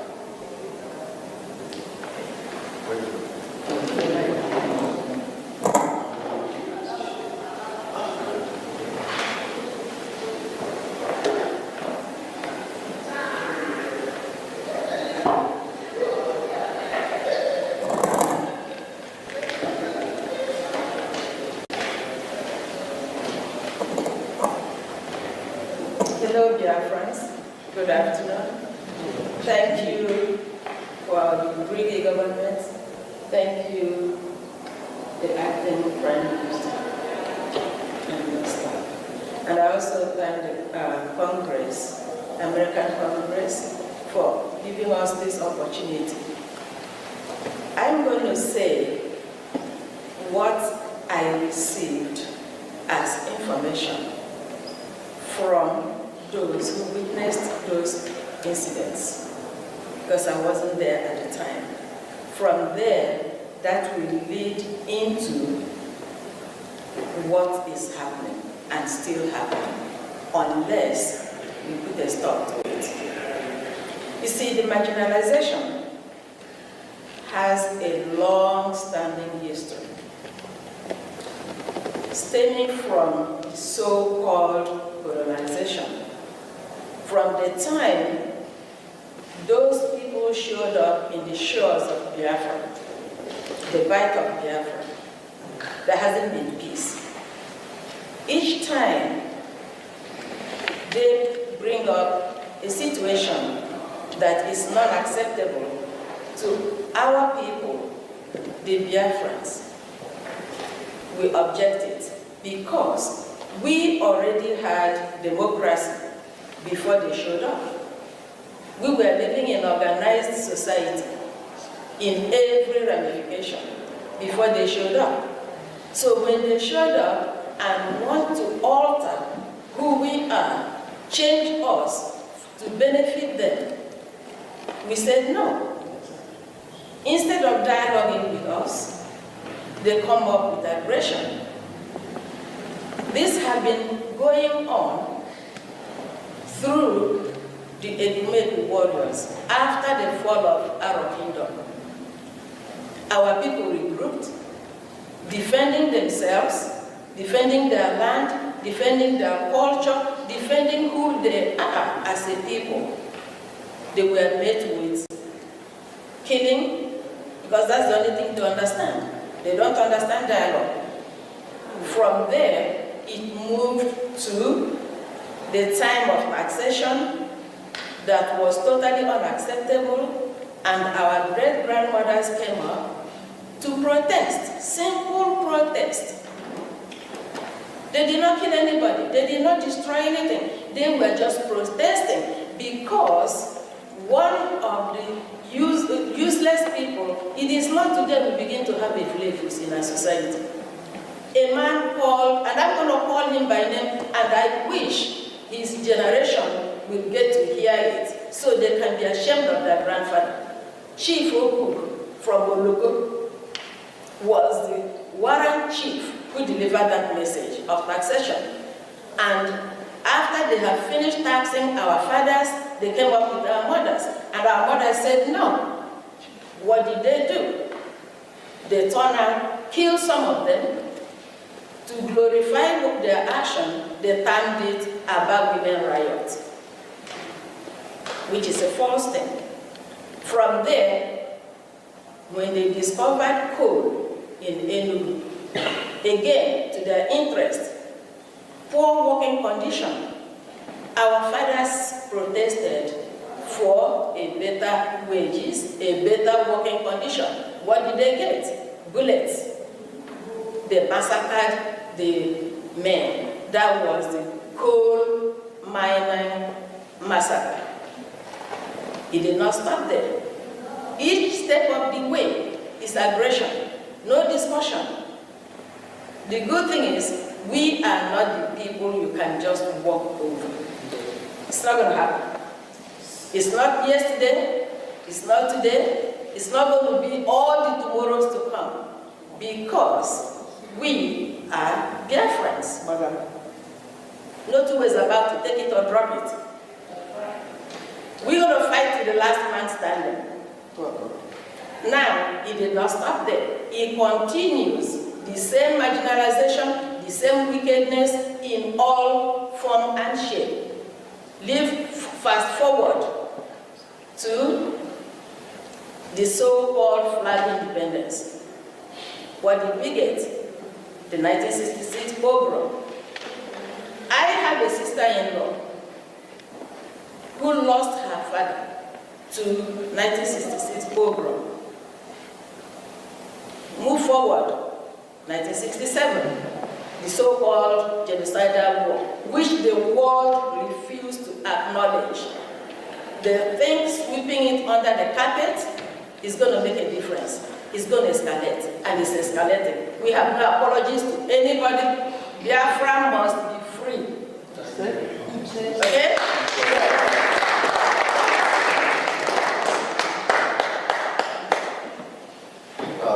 Thank you so much, my sister Love. You heard it all? Now, I will ask another question to another sister of mine, Ms. Nonya Chima, sorry. We know how the United States government categorized certain countries as state sponsors of terror. How do you rank Nigeria, given their killing of Biafrans And should the U.S. government designate Nigeria as a state sponsor of terror?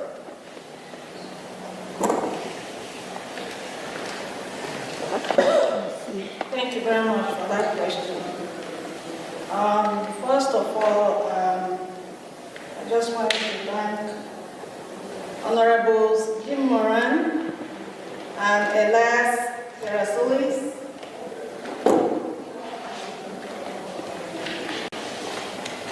and the U.S. Congress for giving us the opportunity to inform the world of what has been going on in Biafra land for decades. So for the question, these are some of the reasons why United States government should designate Nigeria as a terror organization. One, between 2015 to 2016, Amnesty International reported that Nigerian security forces killed over 1,500 IPOB protesters in cold blood. Remember, they didn't have any weapons. They were just exercising their rights as citizens. And in 2017, there was what they called Operation Python Dance, which targeted the Southeast residents who are Biafrans, with soldiers invading communities, shooting civilians, and committing extrajudicial killings, which led to about 28 young men and women in our leader, Mazi Nnamdi Kanu's house. Thirdly, from 2021 to 2023, Amnesty International also documented over 1,844 killings in Biafra land, including unlawful executions, torture, and enforced disappearances by security forces. And one might ask whether these killings or these killers have been apprehended and brought to justice, and the answer is no. No one has been held accountable for these killings. In fact, when locals apprehend any of the killers, there is always an order to free them. Up till today, the killings continue, and the painful thing is the fact that Biafrans are killed simply because we are Christians, simply because of the crude oil in Biafra land, and because they want to Islamize us by force, which we are resisting. So I call on the global community to pay attention to what's going on in Biafra land and elsewhere, where there is a genocide going on. Thank you all so much. Thank you so much. That was wonderful. That's what we expect from every Biafran to always carry in their heart. The fact that our people are dying every day. Now, I want to ask my brother Emmanuel Ugo, how would you describe the hatred of Biafrans or Igbos within the Nigerian by the political establishment, which has traditionally been controlled by the Muslim North? Would you say this is an important part of why there is support for the Biafran independence movement? Thank you all.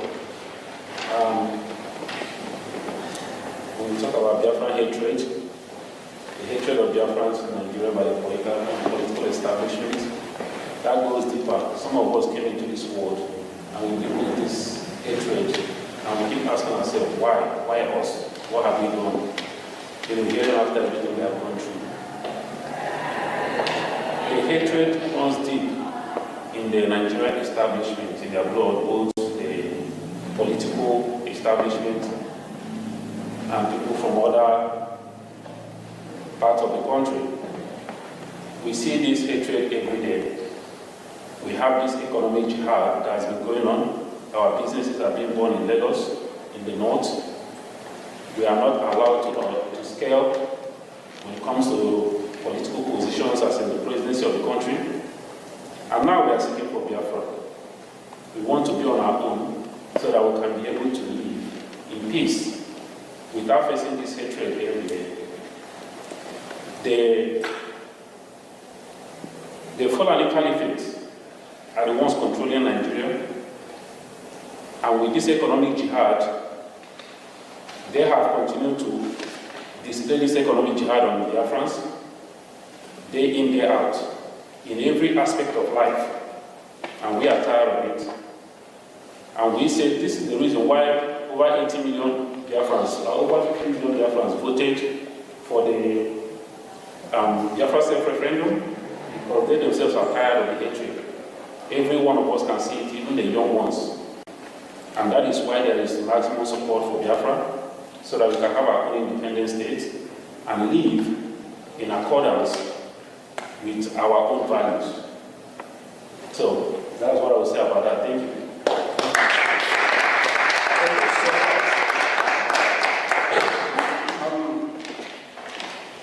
My brother Chima John, for those amongst you who lived during the first Biafran Civil War, it's called a civil war, but we know it's a genocidal war against the Biafran people, 1967 to 1970. Please, describe your experience. I know you might not know, but I know you have people who have told you stories. I see you're very much younger than 1967. So describe your experience and how you would compare the Biafran independence movement in the 1960s compared to now. And what do you wish the United States government to do regarding the issues of Biafra? Thank you very much. Thank you very much. And I want to thank the U.S. Congress for the opportunity that we have today to be at the control for this hearing regarding Biafra. Some of us were not born in the war, but we have heard, we have read about all the atrocities that happened against Biafrans and against the Igbos during the war. We saw that Biafra land was completely destroyed by the Nigerian state in collusion with its Western allies and the Soviets. They destroyed schools, they destroyed the infrastructure. And while we're growing up, every part of Nigeria was designated as educational industrial. And these are places where there were no bombs, where there was no destruction. But in Biafra land, in Igbo land in particular, Igbos were never designated as educational industrial people. And we know what happened during the Civil War. One of the things that happened was a total blockade of Biafra land, and which led to the death of over 3 million people and the starvation of over 1 million children. I'm sure that the world saw some of those pictures, gory pictures of Kwashakwa children because of the starvation. And that led to people like Bruce Merrick, an American student from Columbia, to set himself ablaze in front of the United Nations Bureau. People like Steve Jobs, the founder of Apple, saw what happened in Biafra and swore not to step his foot inside the church. And he said, how can the world open their eyes and saw this happen to humans or so-called fellow Christians and never did anything because of oil and hatred and theft, to put it literally. We saw all that.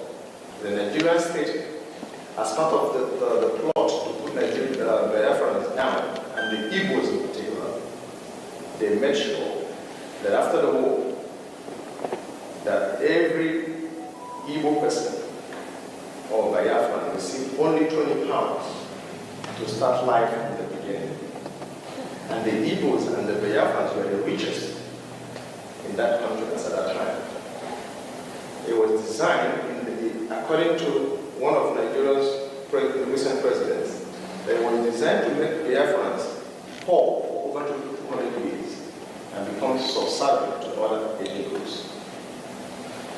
At the end of the day, today, Biafrans are not only successful, but they have reason to say that the only thing that will make us safe to actualize our economic and political potential and destiny is the creation of an independent state of Biafra, or the restoration of it, so that we can live in peace with our neighbors, so that we can be allies of the West and to our global community, so that we can harness our potential, our intellectual resources, our natural resources.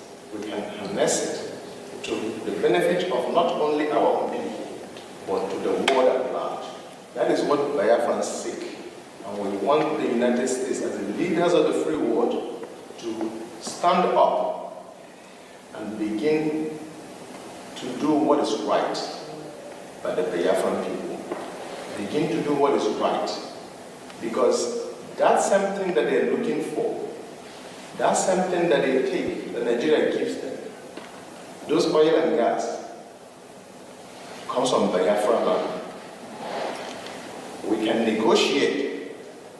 We can reach a deal with any country, America in particular, so that we can have our independence, a place we can feel safe,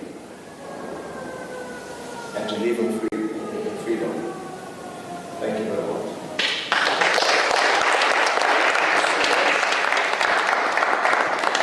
Just so you know, my mother served in the Red Cross during the war, and my father was equally a soldier during that war.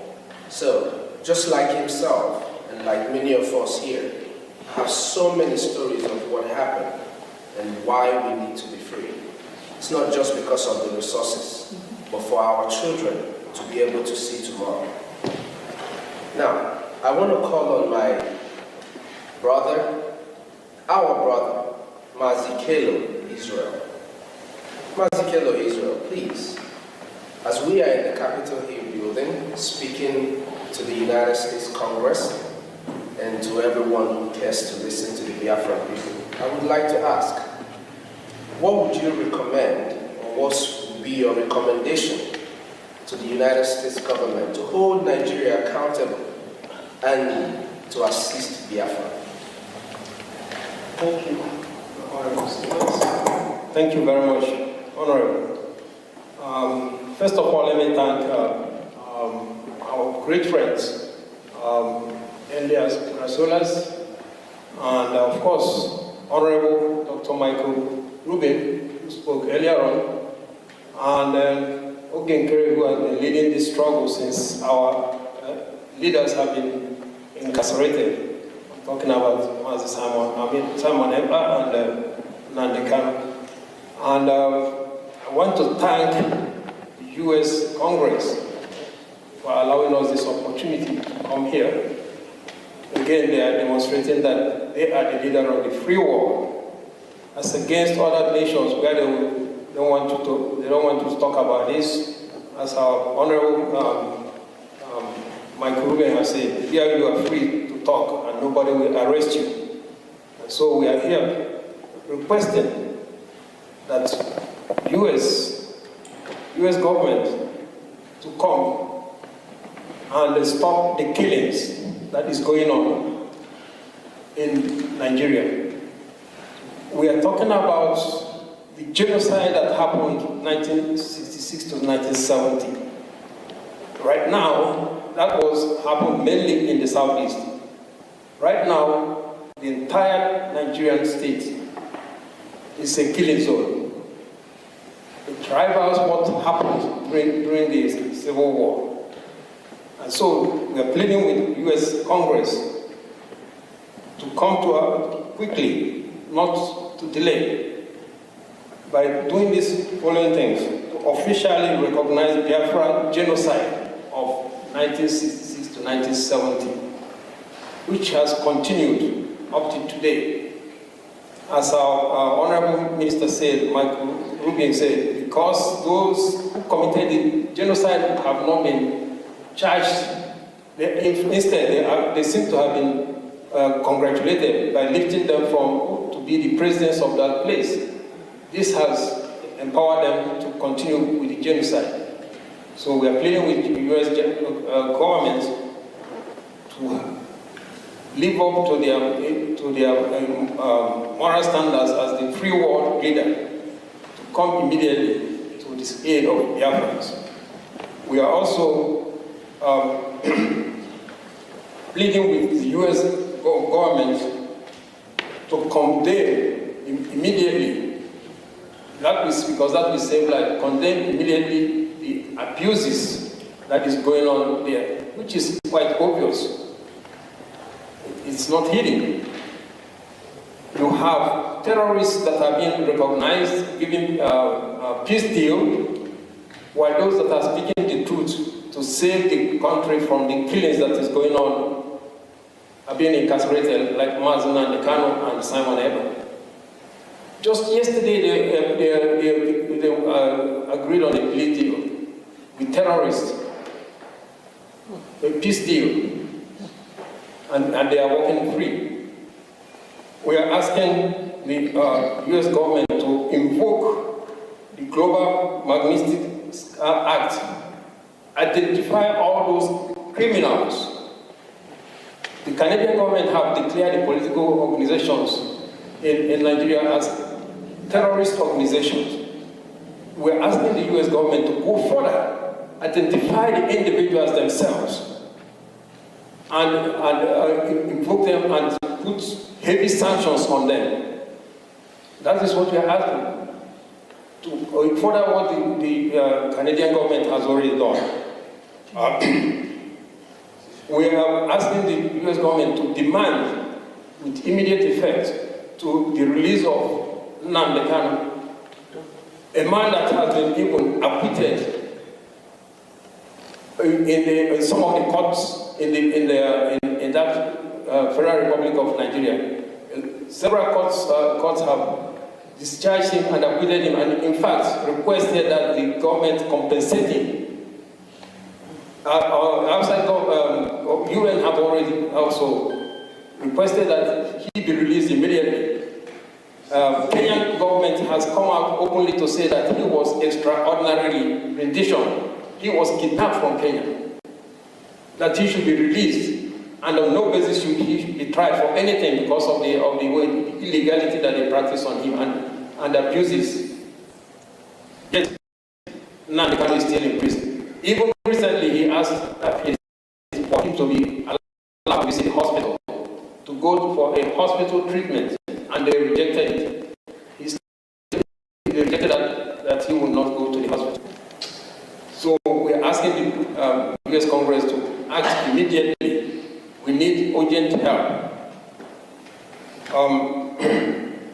We also ask U.S. Congress to pressure Finland to release Simon Eber.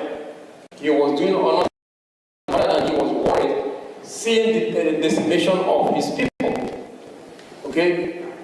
But that's the reason we're asking to pressure Finland government to release Simon Eber. Finally, we ask the U.S. Congress to recognize the referendum that was conducted. 50 million.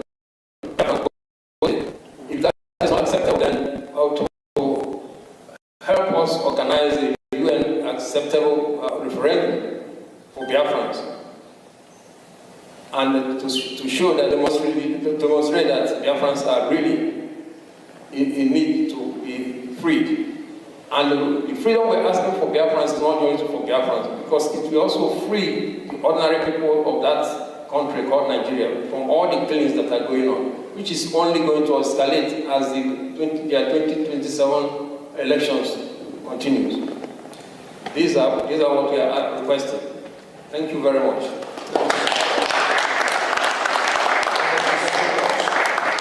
Just to add one single thing to what he said, something that is very dear to me. I really wish that the United States Congress and the United States government would help us pressure Nigeria.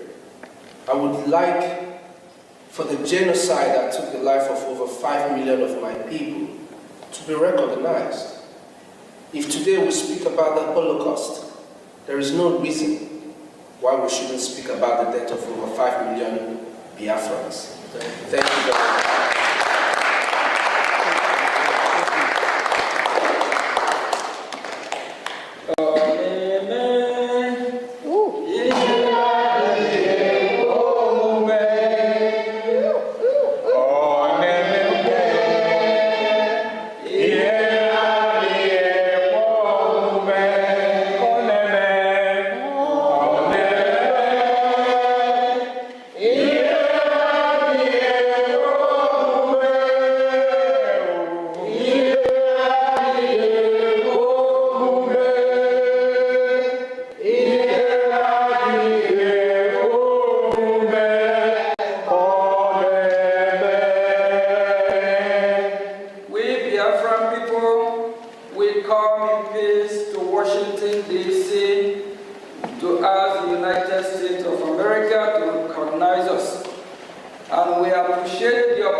The country we call Nigeria, we call them zoo. They try everything. If they have succeeded, you and I will not going to be here today. And the United States of America, they recognize our cry for our freedom. They recognize that we need help. That is why they allow us to use this beautiful venue for the hearing of Biafra people. This place is being used by Congress. What I one or two of Congress that is here is the United States of American Congress. And they are watching, they are following this event. They appreciate it. Thank you all. This is just the beginning.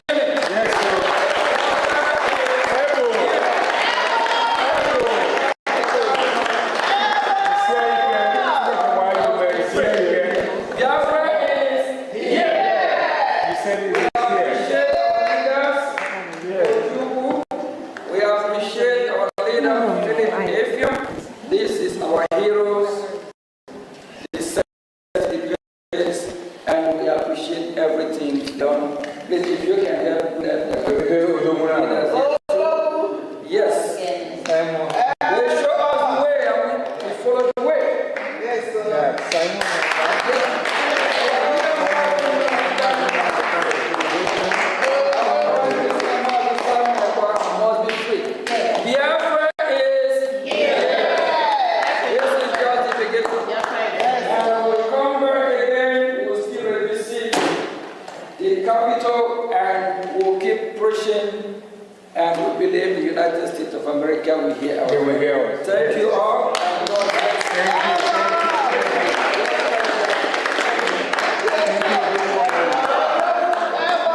in those communities? Are they safe from when they're deported communities? Yes or no? Just yes or no? Well, sir, that's not... Yes or no? Yes or no? Sir. I'm asking the question. And I'm trying to answer them. No, you because are... you asked me a question that's outside of my purview. Jim I can Jordan tell you... down there asked you questions. You're a human being. You're sitting next to a woman who lost her daughter. Can you tell me if illegal criminals are removed from the country if we're safer? And to suggest that I don't care about what happens in my community. This is my time. I go to work every day going to answer my trying to protect my community. You are going to answer my questions. You don't show any discipline. When I'm asked questions, I answer them. So you're not willing to answer that question. Okay. So I ask you this question. Let's talk about Abdul Jalal. Yes or no, would Stephanie Minter be alive today if he had been deported? And you know why he wasn't deported? Because then, quite frankly, the administration was not as aggressive, and if a country didn't want to accept these awful people that came from the country, we didn't know where to send them, and we held them and we detained them. Now we're finding places to send them so that this doesn't go on. That's the answer. That's why that happened. It's not a mystery. It's not something weird or unusual. They didn't know where the heck to put it. Now we just do it and we get it done. But nevertheless, would we be safer if he wasn't in the country then? Would we be safer, yes or no? Sir, yes or no, or to be safer if the man wasn't in the country? Damn it, answer my question. Sir, I'm trying. You keep changing the question. No, it's yes or no. There's a bad guy that murders people. Certainly, are we safer that he's not in the country? If somebody is... Nope, you can't answer the question. I'm sorry. I'll ask you this. Explain to the lady next to you. Abdul Jalal was charged in your county more than 40 times, not 4 times, 40 times. Your office dropped the charges in almost every single case. That's fact. We have it documented. We can look at it. Your own Fairfax County Police Department wrote your office, we have it, it's fact, May 2025, saying he had shown a, quote, blatant disregard for human life and was a danger to the community, and that if he wasn't detained and deported, he would seriously hurt someone or kill someone. The very man went out and then killed someone. Okay, so the question is, couldn't have we done better there? Yeah, the gentleman's time has expired.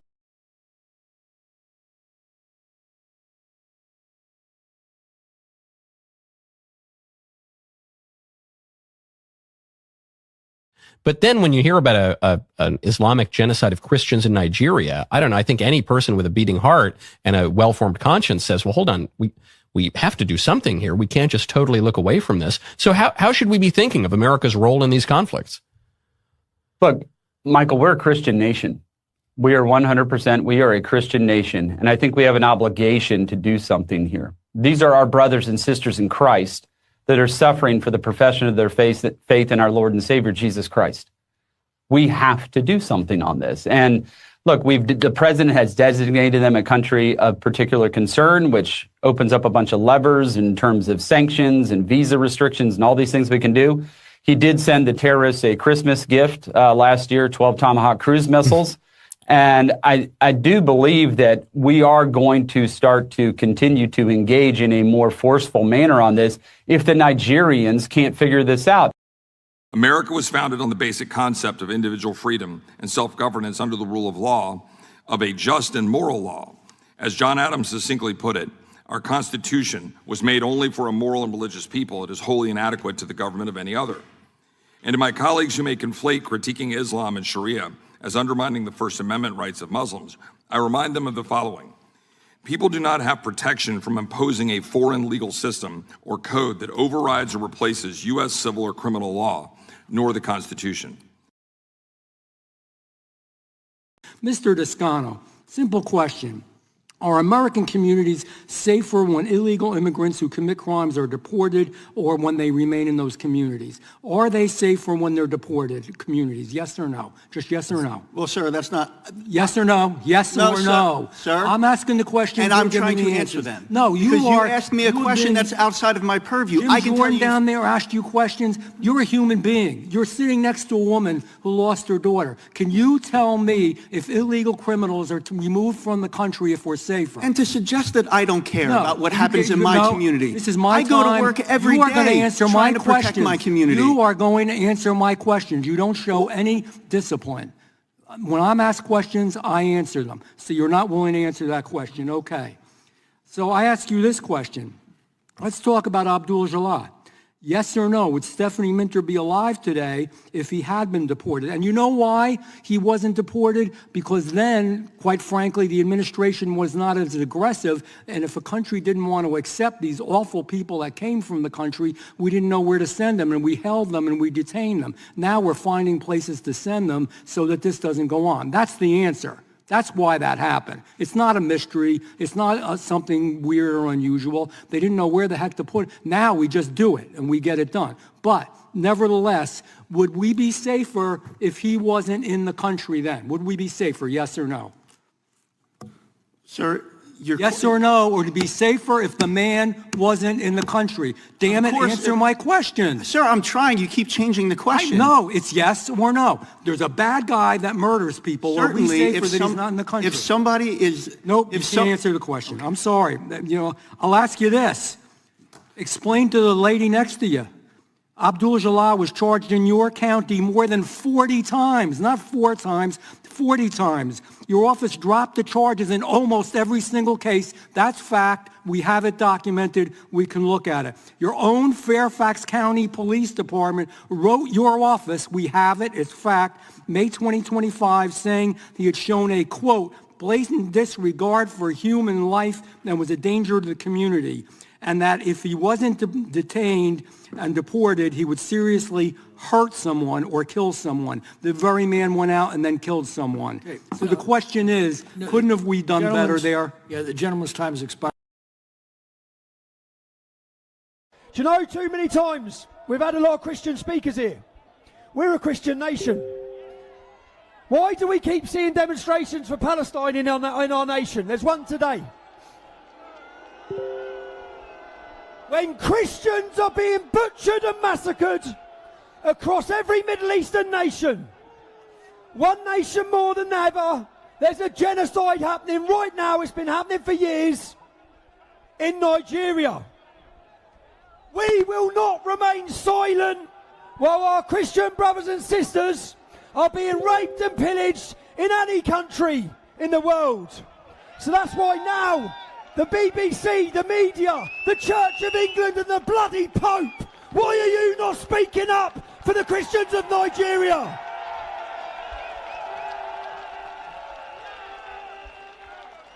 Right now, we have a bishop who has flown in here to speak to the world about what's happening to his people. Bishop Juan from Bokaro in Nigeria. The platform is yours, sir.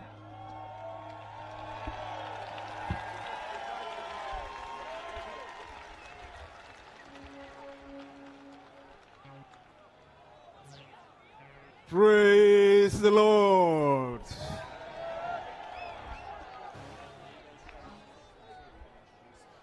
I am excited being in your midst this afternoon. And I want to thank God for the privilege given to me to come to speak to you. I want to thank my brother Lawrence for giving me the invitation to be here. And to thank all of you for the warm welcome that I have received since arriving here. My name is Joan Zumbes, and I'm the Anglican Bishop of Bukuru Diocese. The gospel came to us from England specifically. So I am at home, right now at home. But it will seem as if our parents have abandoned the faith and left the faith to us in Nigeria. And as a result, we see situations that are beyond our capacity to contend with. For years, protractedly, the church in Nigeria has been under severe persecution. Christians in Nigeria are persecuted in different ways, different dimensions. Communities which are predominantly Christian communities are daily attacked. People killed, churches razed down, and whole communities sacked. That's the situation we live in Nigeria today. So Christian persecution in Nigeria, you know, it's a reality because the Bible tells us that the church is a body, it's a single body, but with different parts. A part of your body in pain leaves the whole body in pain. Yes, around the central part of Nigeria, the persecution is rife. Boko Haram has not left Christians at ease in Nigeria. ISWAP has not left Christians at ease in Nigeria. Militia groups, the Fulani Herdsmen, have not left Nigeria, left our Christians in Nigeria at peace. In fact, banditry, kidnapping every day. Personally, an attempt has been made on me to kidnap me. The Lord saved me that night. Fulani young people had come to my house, attempting to break into my house, They couldn't just get in there. At the end of the day, with AK-47, they had to leave because they couldn't just penetrate my house, and then went to my next door neighbor and kidnapped him and took him away. Now, so there are brothers in the West, particularly those of you in England, the United Kingdom. If you do not stand with the race of the persecuted church, I want to assure you, friends, that what is happening to us is not static, it's migrating. The truth of the gospel has made you who you are today. You dare not abandon the gospel. You need the gospel. The gospel that has become part of your culture. It's ingrained in you. No one should come and rob you of that culture. It gave you all of the privileges you today enjoy. So please, it's my desire, my prayer, that you hold on to that gospel. Never let it go. May Christ reign in your life. May Christ reign in England. May Christ reign in every single community in England. Thank you very much for the privilege. God bless.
Mr. Toscano, simple question.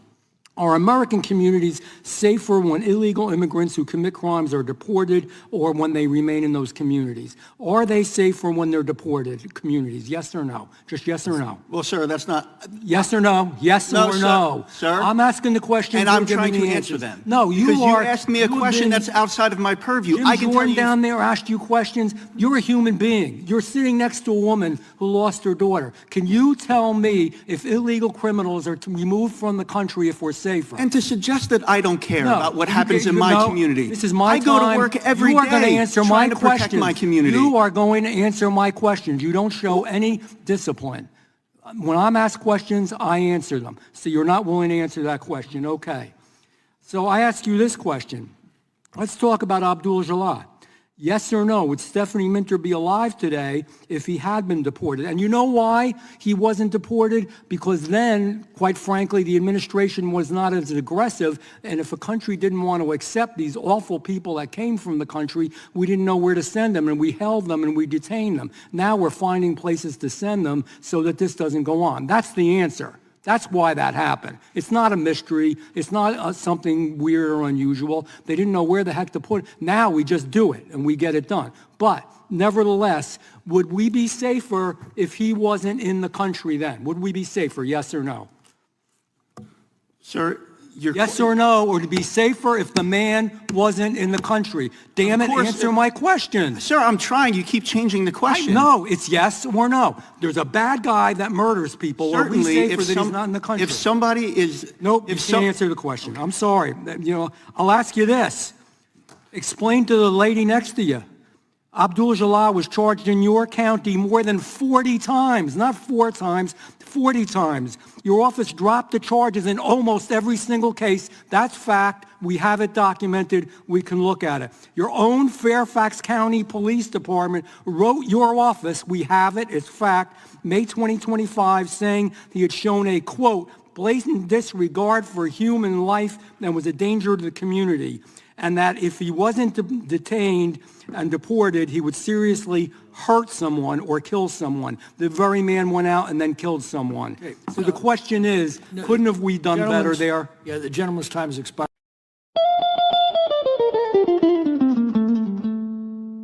In the heart of Africa, a nation bleeds. Not from a single wound, but from 1,000 cuts, inflicted by a false union, never meant to endure. This is the story of 9Geria.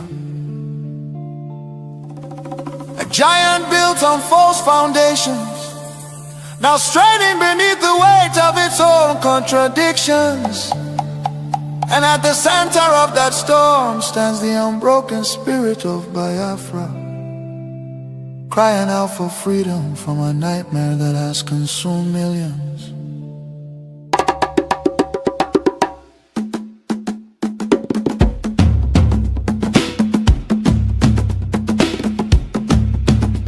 It began with the rivers of blood in 1966.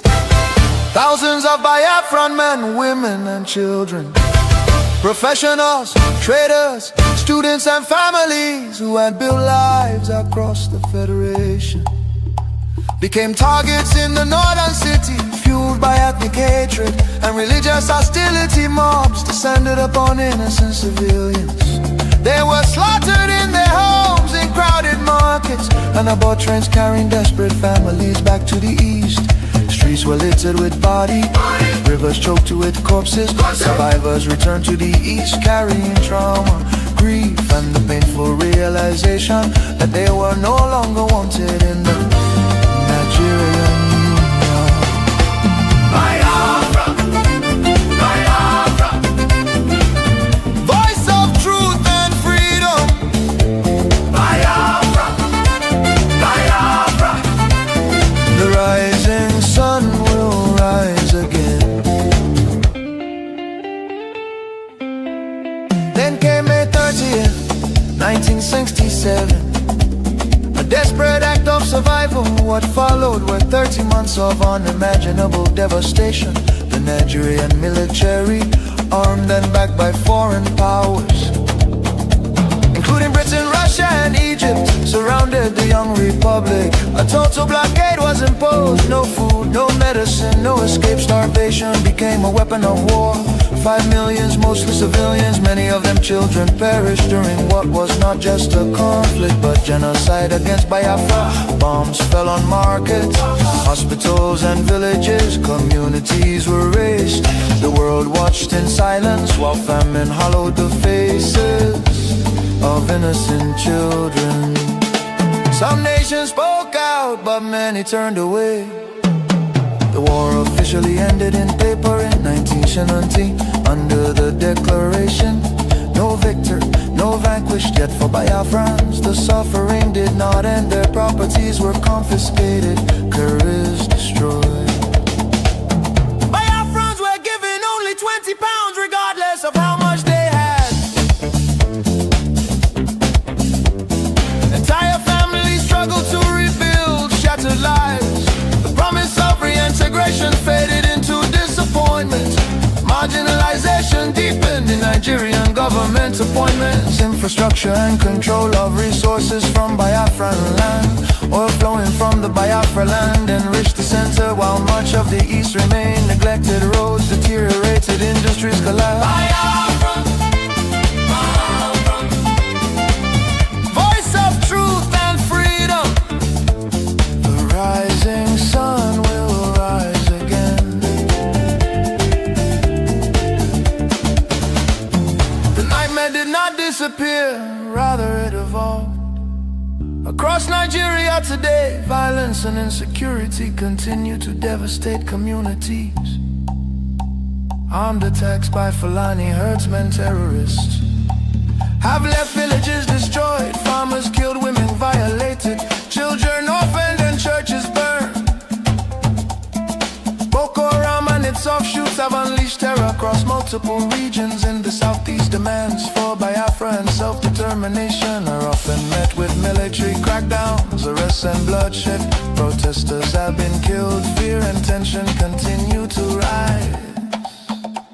These tragedies reflect the deadly consequences of forcing vastly different peoples into one political structure. Through the 1914 British amalgamation, distinct ethnic nations, religion, traditions, ideologies, and systems of governance were merged without consent and without a shared national vision. The North feudal and religious conservatism can never blend with the South's entrepreneurial drive. And the East Republican individualism attempts to hold the Union together continue to be at the cost of innocent blood. Why does Biafra matter? Biafra means self-determination. Biafra represents dignity, survival, and the rights of a people to life and choose their future. Biafra symbolizes resistance, innovation, enterprise, and hope. The vision is of a nation with secure borders, focused development, protection of its citizens, and economic engagement with the world, a future free from oppression, fear, and perpetual conflict. The solution is not endless political conferences, military force or federal quota system, but a peaceful separation based on shared values and voluntary association. History shows that artificial unions often fracture violently, while honest separation can allow wounded nations to recover. Biafra is not dead, Biafra lives. It lives because the desire for freedom cannot be extinguished. Nigeria's ongoing crisis, corruption, insecurity, poverty, and division are proof that one structure cannot hold people with dangerous diversities together. For the million already lost, for the children yet unborn. Biafra, Biafra independence is non-negotiable. Let Africa remember that true unity cannot be sustained by force. The world must listen before more lives are lost. Biafra, Biafra lives, freedom calls. God bless Biafra. God bless the land of the rising sun. God bless Biafra Republic, government in exile, led by Prime Minister His Excellency Okechukwu, for standing tall in the pursuit of Biafra independence. Biafra,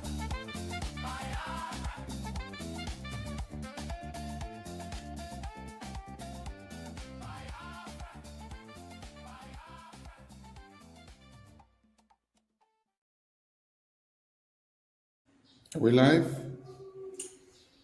Yes.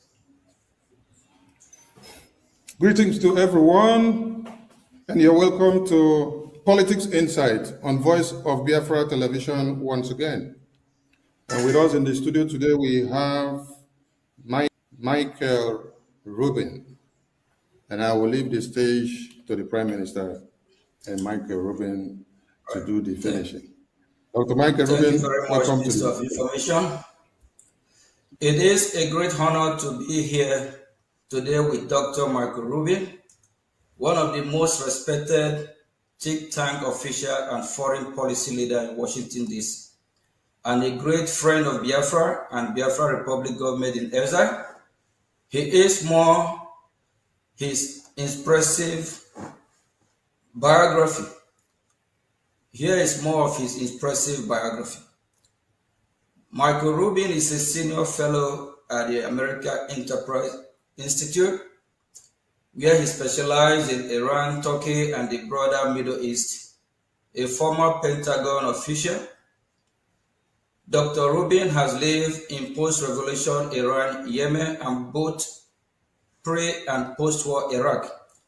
He also spent time with the Taliban before 9/11.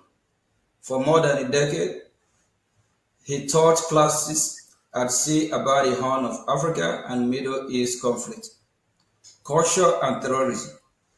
To deploy U.S. Navy and Marine units, Dr. Rubin is the author, co-author, and co-editor of several books exploring diplomacy, Iranian history, Arab culture, Kurdish studies, and Shiite politics, including several pillars. What really causes instability in the Middle East? AER, Press 2019, Kurdistan's Rising, AEI, Press 216, Dancing with the Devil, The Perils of Engaging Rogue Regimes, Encounter Books, 2014, and Internal Iran Continuity and Chaos. Paragraph 2005, Dr. Ruby has a PhD and MA in history from Yale University, where he also obtained a BS in biology. Thank you, Dr. Ruby. The question we have a lot of questions, but because of time, we just take as much as we can. The Biafra Republic government in exile has focused on promoting the U.S. recognition of Christian genocide in Nigeria and had aggressively engaged the U.S. government for such recognition in parallel with other advocacy such as the U.S. Christian community and organization. This has been successful with President Trump declaring Christian genocide in Nigeria. From our perspective, this allows for normalization or discussion of the concept of an independent Christian state in the form of Biafra. Doctor, what are your thoughts about President Trump and the White House declaration about Christian genocide on Nigeria and steps taken to hold Nigerian government accountable? Thank you. Thank you so much, Mr. Prime Minister. It's a pleasure to be here speaking with you. First of all, I'm glad that President Trump and Secretary of State Marco Rubio have calibrated U.S. policy towards reality rather than wishful thinking, like what we saw with the previous administration when Nigeria was taken off the watch list by Secretary of State Antony Blinken. And frankly, the facts on the ground tell the story much more important than any U.S. administration. And so I would hope, Democrat or Republican, whoever follows President Trump, would also continue to recognize the real slaughter of Christians that is occurring in Biafra. The way I look at it is this way. There are two possibilities. Number one, either the Nigerian government is directly and purposely slaughtering the Christians in Biafra. The second possibility is the Nigerian government is too weak to prevent the slaughter of Christians in Biafra. Either way, however, the fact remains that there is an ongoing genocide. If the Nigerian government is purposely and directly seeking genocide against Biafra, then the United States must recognize Biafra to help protect it. And if the Nigerian government is a failed state and too weak to prevent the actions of the Fulani militias, then the United States should stop recognizing the fiction of Nigeria and recognize the independence of Biafra. In reality, Nigeria is a colonial empire. It's an artificial state, and it's a failed state. The fact of the matter is, it's time to continue the full decolonization of Western Africa, and that means allowing Biafra, Ambazonia to be free. Thank you very much, Doctor. What are your thoughts on the interconnection between the Nigerian Christian persecution issue and how it ties in with Biafran aspiration? Well, look, Biafra didn't simply form a few years ago. It's not simply the product of a diaspora community meeting in Finland. The fact of the matter is Biafra has always existed, and we can go back to the 18th century, if not before, and we find evidence of Biafra and recognition of Biafra on European maps and elsewhere. But certainly, Biafra showed its desire back in 1967, and unfortunately, for cynical reasons relating to the Cold War, for cynical reasons relating to Nigeria and its economy, we have a situation in which Nigeria was quite literally allowed to get away with murder, allowed to get away with genocide. One of the problems that we see when we fail to recognize genocide when it occurs, when we fail to delegitimize the ideology that leads to that genocide, is it ensures a repetition of that genocide. After World War II, the German Nazi Party was stigmatized, and the Germans were forced to come to account with what they did.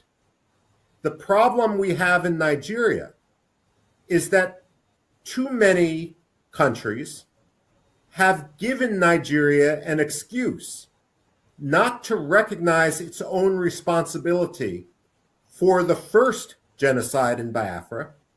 And because of that, the ideology has continued and it has amplified to the point where we now have the second genocide in Biafra.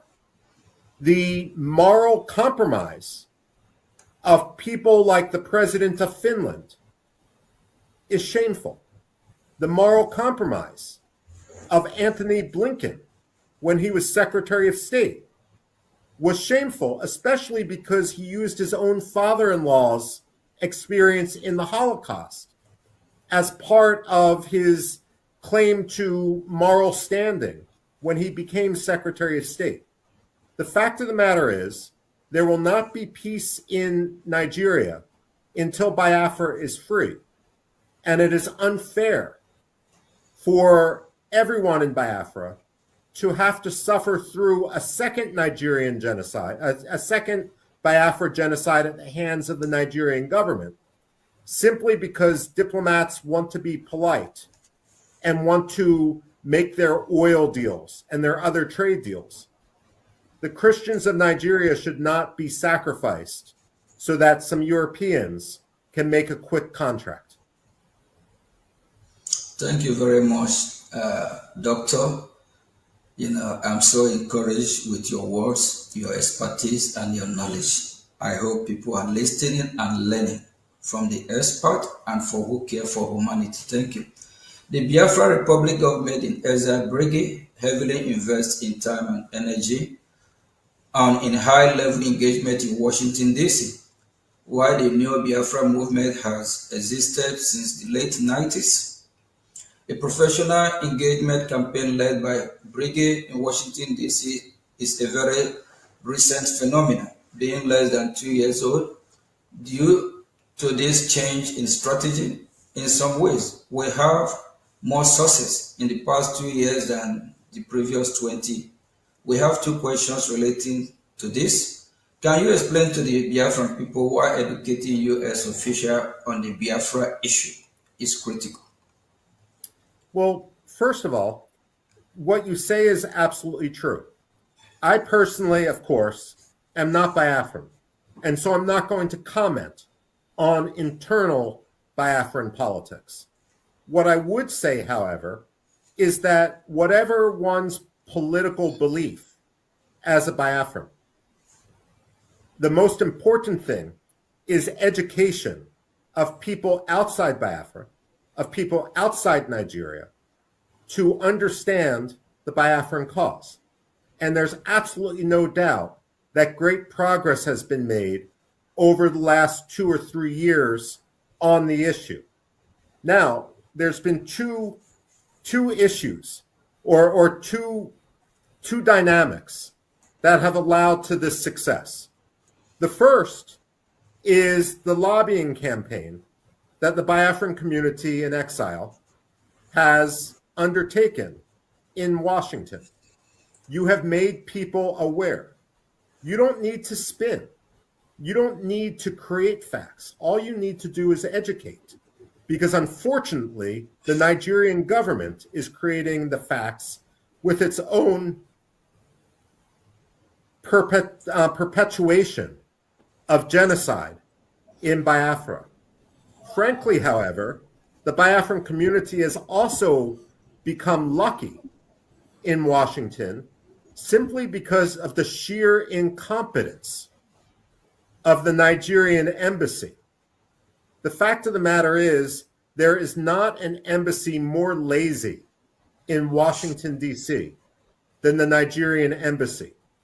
Even when I talk to State Department officials who do not necessarily agree with the idea of an independent Biafran state, they will acknowledge that the reason why the Biafran cause has sunk such deep roots now in Washington, D.C., is not only because of the lobbying efforts, but also because the Nigerian government has not managed to contradict or explain any of the assertions made by the Biafran community or its own Nigerian actions. So the fact of the matter is, you have had great success. And the reason why this is important is because genocide happens in the dark. When you shine a light on the slaughter of Christians in villages and towns in Biafra, then their deaths are not in vain. There is accountability. We can look at any number of episodes. Kosovo in 1999 with Bill Clinton, or more recently, the military action in Iran. And we can recognize the importance of understanding how the slaughter of a country's own people led to intervention. And so, in the case of Nigeria, while no one is talking about intervention right now, the fact of the matter is people are talking about sanctions against Nigeria. And frankly, the Biafran case for independence is going to become even more important as an element of U.S. national security, as a U.S. interest. If the government in Mali falls, then we are going to refocus on the problem of jihadism, of Al-Qaeda, of Islamic extremism, of the Islamic State in West Africa. And while, of course, Mali and Nigeria do not share a direct border, the fact of the matter is that if Mali becomes a safe haven for Al-Qaeda, Nigeria is going to be its target. And if the Nigerian government is as incompetent and as permeated by Islamists as we've seen over the last several years, then the United States, not for reasons directly of religious freedom, but for reasons of stability and security in West Africa, will have absolutely no reason, no choice, but to recognize the state of Biafra as an independent country. Wow. Thank you very much. And the Nigerian terrorist government, they always make our job easier for us. The Biafra Republic government in exile has a transactional approach in engaging the U.S. government, making a beneficial offers in the areas of defense, security, and natural resources in exchange for U.S. political support, similar to what Somaliland is doing. What are your thoughts on this approach? Well, look, when it comes to the aspirations of Biafra, just like when it comes to the aspirations of Somaliland, another country which had suffered genocide, in this case at the hands of dictator Siad Barre, who, by the way, after he was overthrown, was granted asylum by the government of Nigeria, a fellow genocidaire government. The fact of the matter is, Biafra and its lobby should make any number of arguments because different policymakers in Washington will be motivated by different ideas. There's not a magic formula. Personally, the morality of the Biafran cause matters to me. To the evangelical Christian community, solidarity matters, the protection of Christians. But you're absolutely right, Mr. Prime Minister. And Biafra has a lot to offer. And the point is that Biafra needs to do what is in Biafran interests. It needs to have a symbiotic relationship with the United States. And if that means a military base for the strategic Gulf of Guinea, if that means energy deals with American companies, that's fine. The fact of the matter is, we should be supporting you for practical, realpolitik reasons. We should be supporting you for moral reasons. We should be supporting you for security reasons. All of them go together in a way that is beneficial to both countries. Thank you very much, Doctor. As a follow-up to the previous question, Brgie have offered the U.S. military base in Biafran territory, which would provide the U.S. valuable access to the Gulf of Guinea, which we know is very, very important. We believe this is valuable, given increased terrorism in West Africa and the loss of U.S. presence in the Sahel. This idea of having U.S. military base in Biafra has been spoken about by foreign policy experts in Washington, D.C. What do you think of this idea? I think it's a very good idea.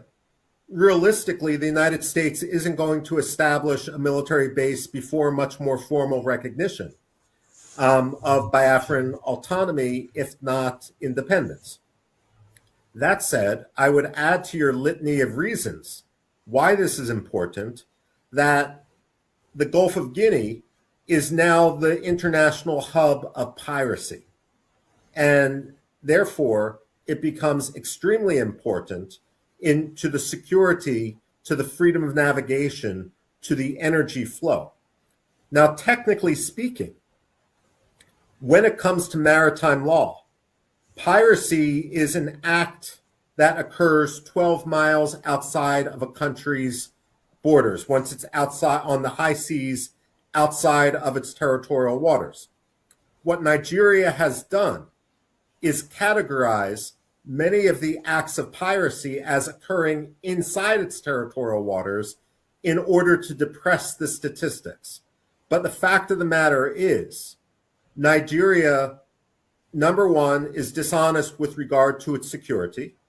It's become a major source of instability in the region. And at the same time, Biafra has the resources which Nigeria wants to loot. The dynamic which the United States has to be very careful about is this. We've seen, for example, in both Pakistan and to a lesser extent Egypt, governments demanding that the United States assist them with defeating extremists. And in a way, it's a dynamic of extortion. Pakistan supports the Taliban, for example, and then demands that the United States gives it security assistance to defeat the Taliban.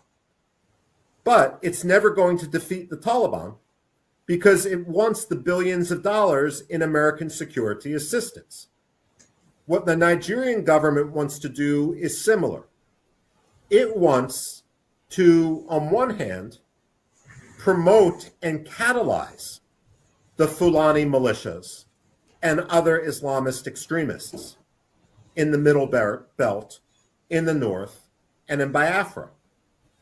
And it will say, you need to give us millions, billions of dollars for our military in order to defeat this threat.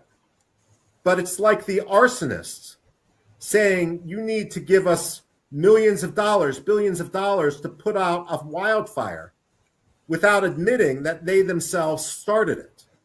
So what the United States needs to do, military base or not, is to call the bluff, the cynicism of Abuja. It needs to tell the Nigerians, we know what your game plan is, and we reject it. And the fact of the matter is, you have become a terror sponsor. You should be designated a state sponsor of terrorism. And we have concluded that the only way to protect the security and stability, as well as the Christian community, is to recognize Biafra. Thank you very much, Doctor.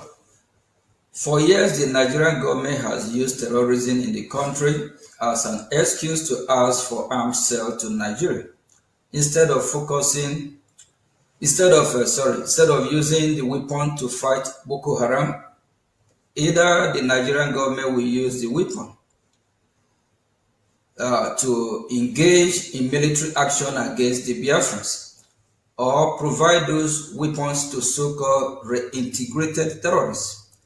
Now, there is a shift towards direct U.S. counter-terrorism action in Nigeria, perhaps reflecting concern about the Nigerian military intention. What are your thoughts regarding arms sales to Nigeria? Should they be blocked, or at least conditions attack that U.S. arms cannot be used against the Biafrans and Christian population? Well, look, at a minimum, they need to be conditioned. The fact of the matter is, however, that the Nigerian government probably wouldn't adhere to those conditions. Look, I mean, when push comes to shove, the Nigerian government needs to be held accountable for its own actions. And the Nigerian army has been shown not to be a reliable security force. What I would do is challenge the Nigerian government.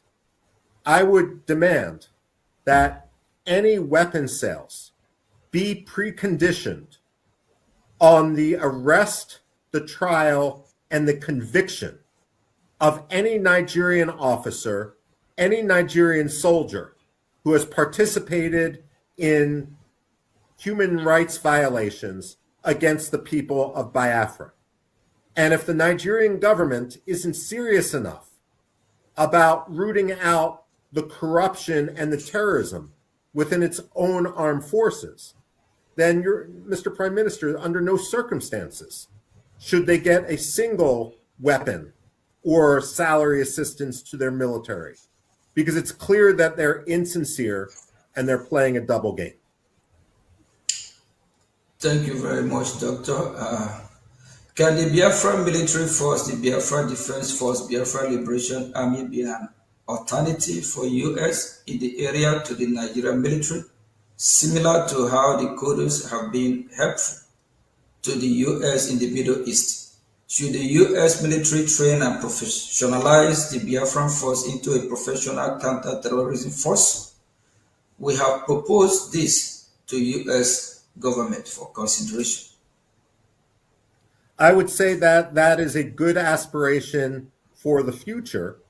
Realistically, until the United States recognizes the autonomy of Biafra, it's unlikely that you're going to get U.S. trainers descending into Biafra the way they have in Iraqi Kurdistan, or more recently in Somaliland. But you're absolutely right. Biafra should have the ability to defend itself to the best of its ability, especially if its neighbor cannot be trusted and indeed is the main threat to its security. Thank you very much, Doctor. The government of Nigeria has relationship with U.S. adversaries, including the Islamic Republic of Iran. In fact, Nigeria at one point brought Iranian officials into the parts of Biafra which remained under government control last year. Nigeria is also trying to bring a Turkish military presence into the country. This is unacceptable to the Biafra Republic government in exile. We are eager to work with the US to counter this malign influence. Should the US also view supporting Biafra as combating malign foreign influences, such as from Iran? Yes, although, frankly, I see Turkey as a much greater threat right now. Turkey entered, for example, Somalia with the argument that it was going to bring peace and security to Somalia.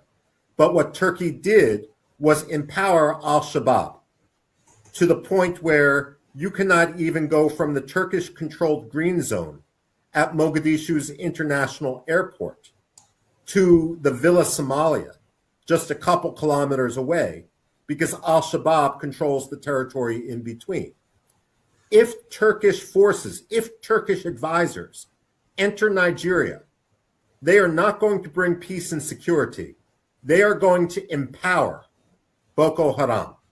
Their weaponry is going to end up with Boko Haram, and they are going to catalyze the slaughter of the Christians in Biafra.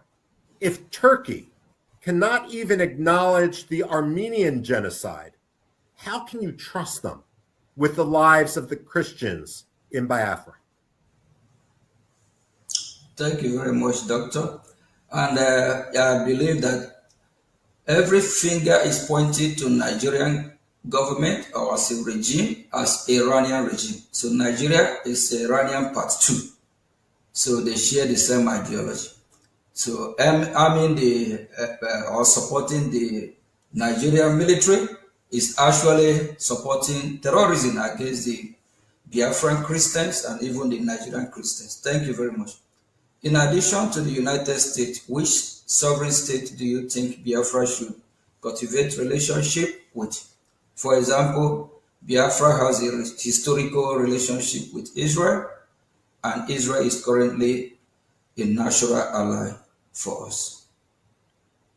Look, ultimately, who recognizes Biafra and who Biafra recognizes is an issue of strategy. Certainly, Israel makes sense, but look, the fact of the matter is, African countries should support the Biafran cause as well, because Nigeria is simply a colonial empire under the guise of being an independent African state. The fact of the matter is, the way Nigeria has acted disqualifies it from the full recognition of the African Union and all of the member states. If I were Biafran, I would look at other states in the region that perhaps have reason to understand the threat which Biafra has been under. Somaliland as a victim of genocide. The Namibians were also victims of genocide. In the future, one might look at countries that have had difficulties between sectarian communities, like the Central African republics. And who knows, maybe in the future, big heavyweights in the region, like Ethiopia or South Africa, will understand that their future and their interest lies with the creation of Biafra, rather than tying themselves to a country like Nigeria. The way I think about Nigeria is this. It's almost as if someone breaks into a fancy automobile and instead of stealing the sound system on the automobile, takes the dead carcass of a cat from the back seat. Nigeria today is like that dead carcass of a cat. And no one wants to have to rely on it. Biafra is the country of the future.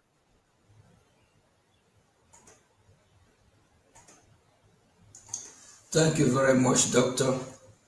Are there other independence movement or non-state actors you think Biafra should have relationship with?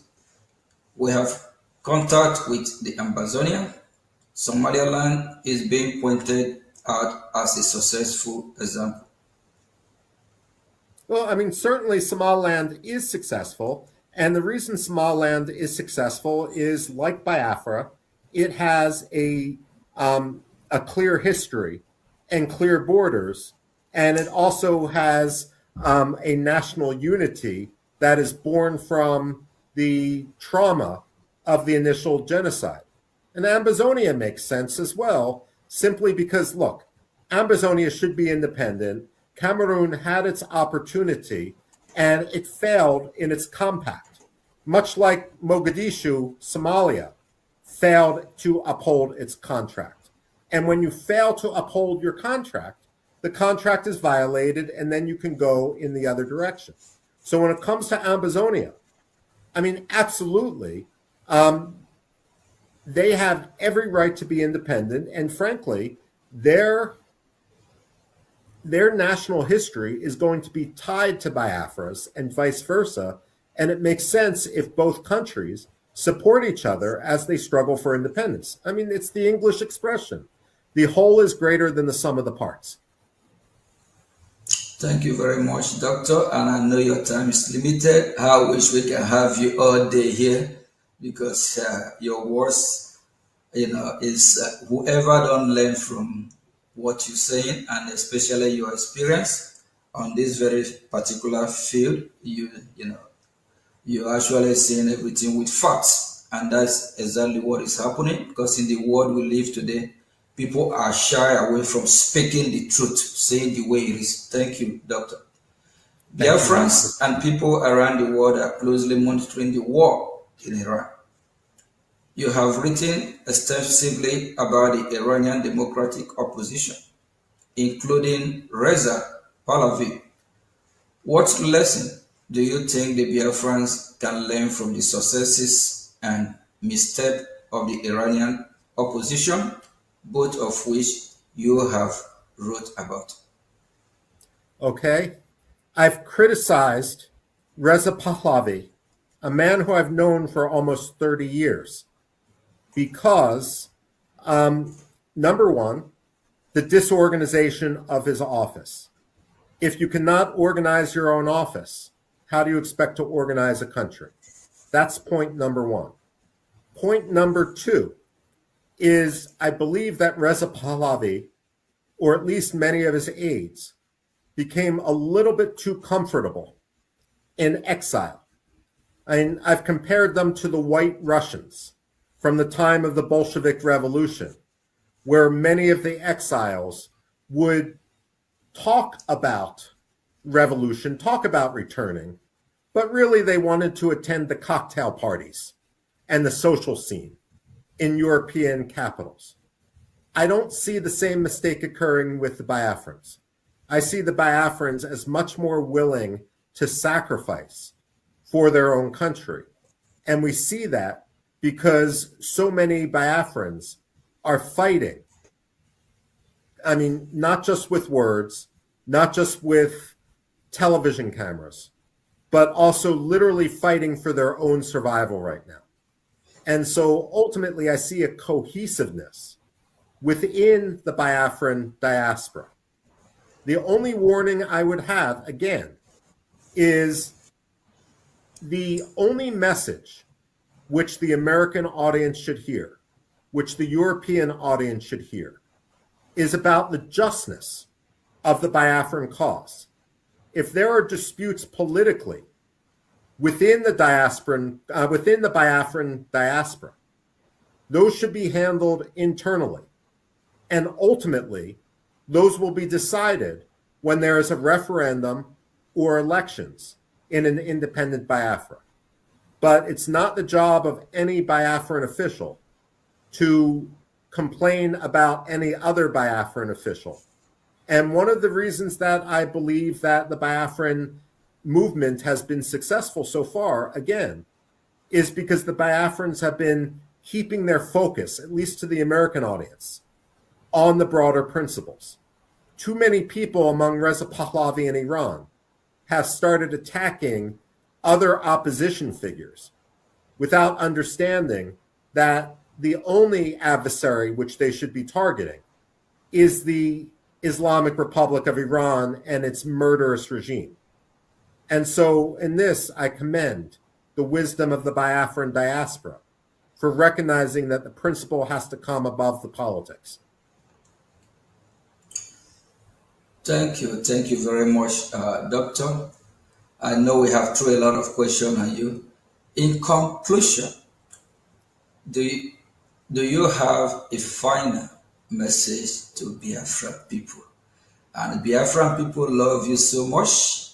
You have been in their midst several times, and they appreciate you being on VOB, on Politics Insight today. What is the final message you have for Biafran people? Thank you. Look, my final message is this. Every dictator wakes up, every Democrat wakes up knowing when his term in office is going to end.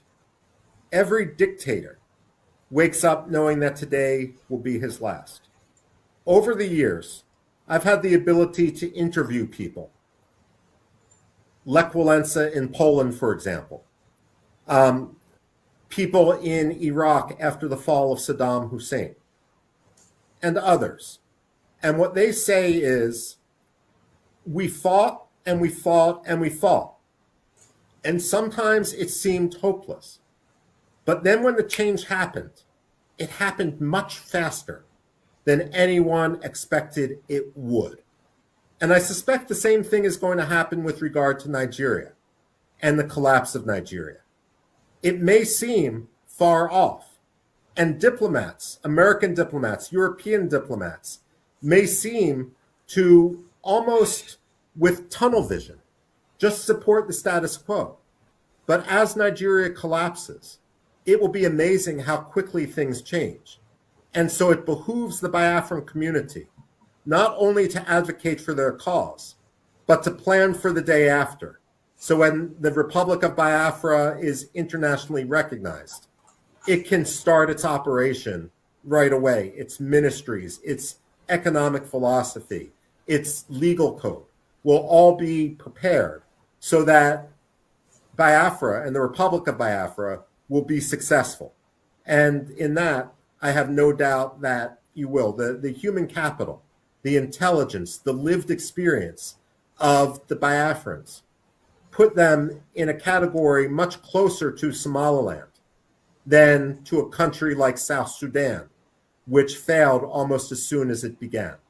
And so I commend everything the Biafran community is doing in order to preserve its national rights and in order to protect the livelihood of the Christians who are now undergoing an ongoing tragedy. Thank you very much, Michael, Senior Fellow at the American Enterprise Institute. We really appreciate you, and we are honored to have you in VOB. I know this what we went through before the interview. We have some difficulty at the time, and we appreciate your patience. We love you very much. Keep doing the good work to save the minority. Also, Christians have been persecuted, even non-Christian. God will reward you. Humanity love you. On behalf of the Biafran people, I'm saying a very big thank you. And the global community that know what you are doing, they love you very much because we know you are doing this from the bottom of your heart. And we have heard all you said, and we believe that those viewers that are listening and the U.S. government, they know the right thing to do because Iran of Africa is Nigeria. And if Nigeria is not disintegrated after taking down the terrorists over the Sahel without, on the Middle East, without dealing with Nigeria terrorists, because Nigeria has been a safe haven for the terrorists. Even they have Hezbollah in Nigeria, over 22 terrorist groups. So after Iran, we believe Nigeria should be next, and Biafran people should be free, and every minority in that region deserves to also get their freedom. Thank you very much. We appreciate you. And I also want to let Biafrans know that Michael Rubin here, acknowledged the success of Biafra Republic government in Washington, of which we have been spreading the gospel, educating U.S. officials, because some Biafrans are not aware of this. And thank God that you yourself, you acknowledge it, that the work of our lobby, taking us to Washington, D.C. is paying off. Thank you very much, Marco. Honorable Minister of Information, please, before we let Michael Rubin go, we have, we run out of time already. So just go ahead. Thank you. Thank you, Dr. Michael Rubin, and we appreciate you so much. The Biafran people love you from the bottom of our heart. But there is something that is bothering us, the Biafran people. How is it possible that you predict the future? Well, we don't predict the future. You need to work for the future. And that's what gives me such hope when I see the Biafrans work to that common goal. Wow, thank you very much. In 2025, you said after Mali, Nigeria fall is the next. And today what you said has come to pass. That is why I asked the first question. How do you do it?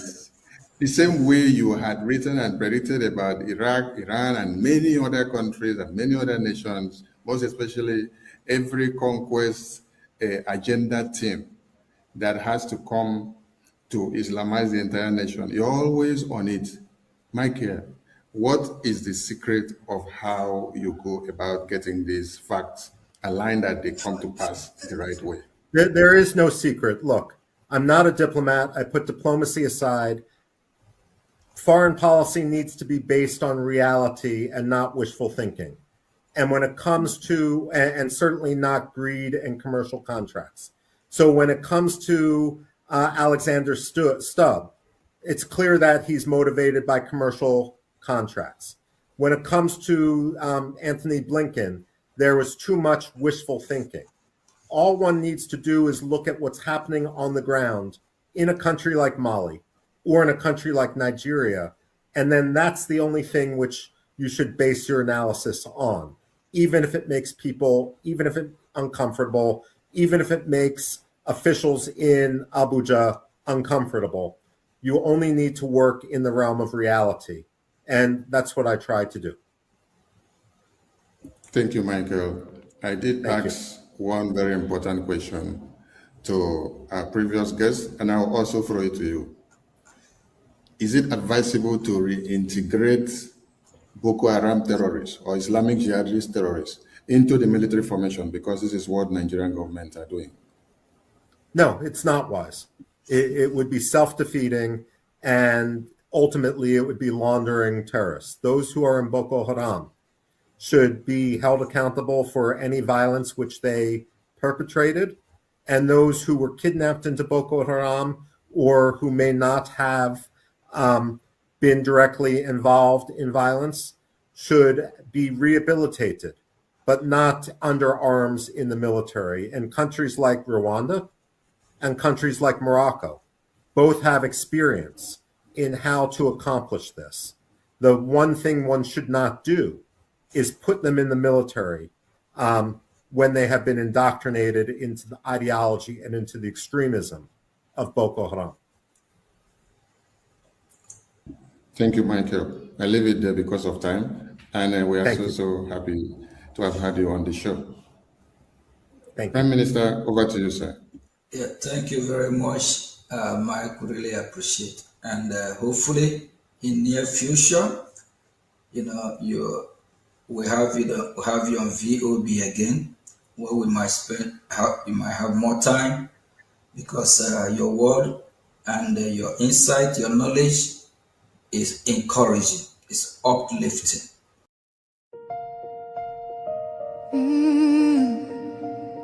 Can you hear the cry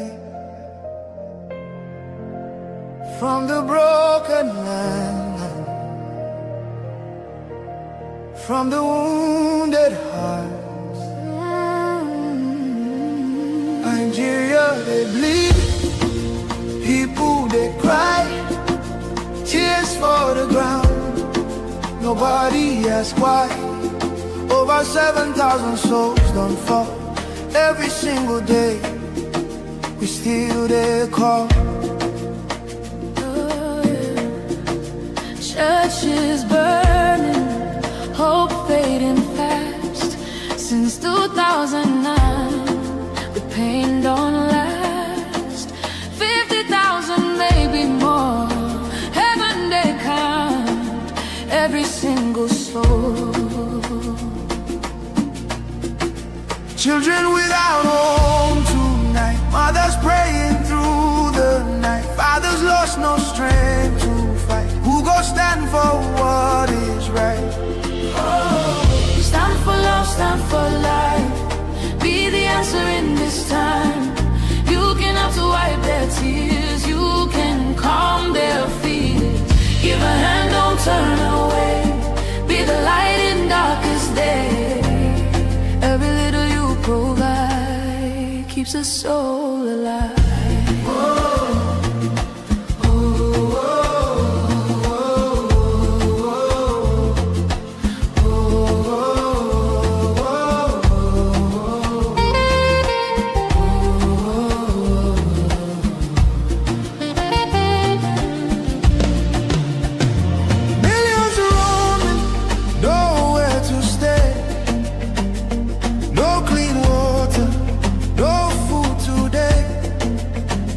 Voices crying in chains, silent echoes filled with pain.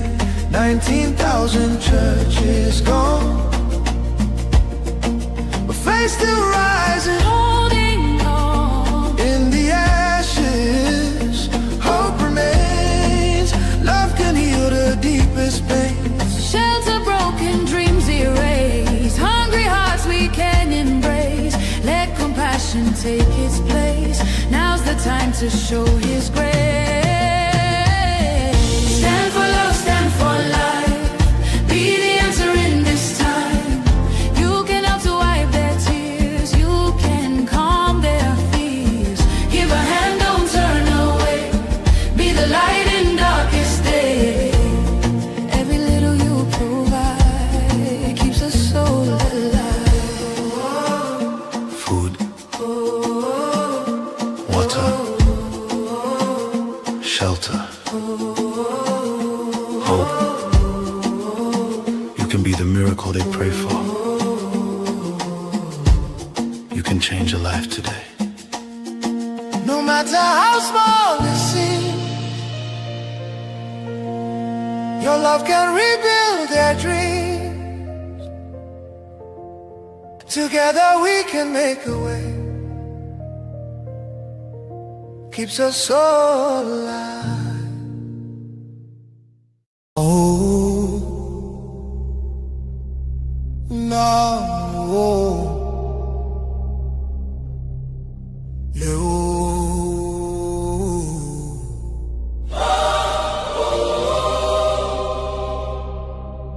from every village, every city, from homeland to diaspora, hope is rising again.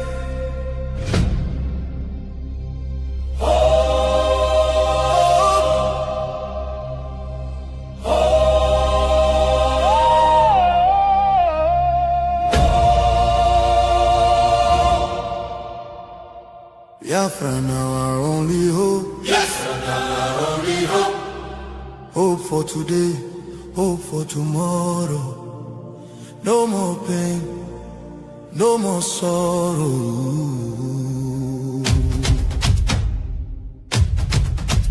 Ha!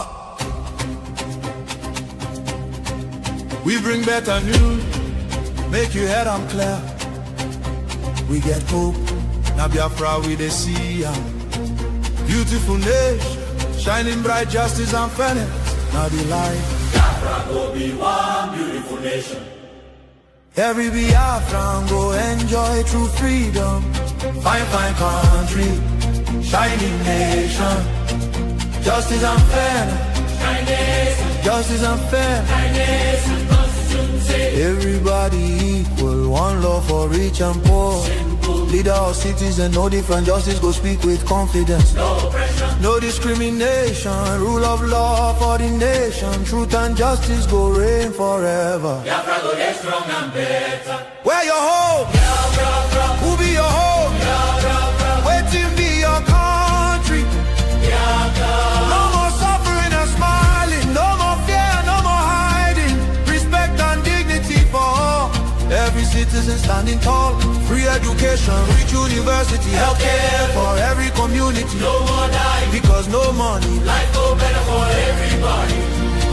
Biafra now our only hope. Biafra now our only hope. Stand up now, make we claim our Biafra now our destination. Women go deliver safe for hospital.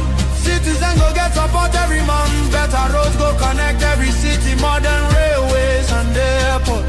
Clean water go flow for houses. Electric light go shine every night. Security go protect every family. Day and night, everything go right. You fit waka free for midnight. Go your road without fear. Kidnapping and violence disappear. Peace and progress everywhere. Mama and papa go get retirement benefits. Nobody go kill you for Biafra and go free. Now wahala, the person don't buy for him head. Oil and gas beneath our ground. Now the people will get the land, go control them. Resources go serve the people.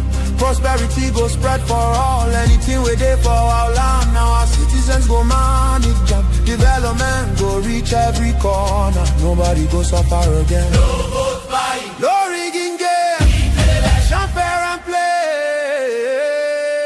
One woman, one vote. One man, one vote. Your voice go matter every day. Biafra now our only hope. Biafra now our only hope. Hope for today, hope for tomorrow. No more pain, no more sorrow.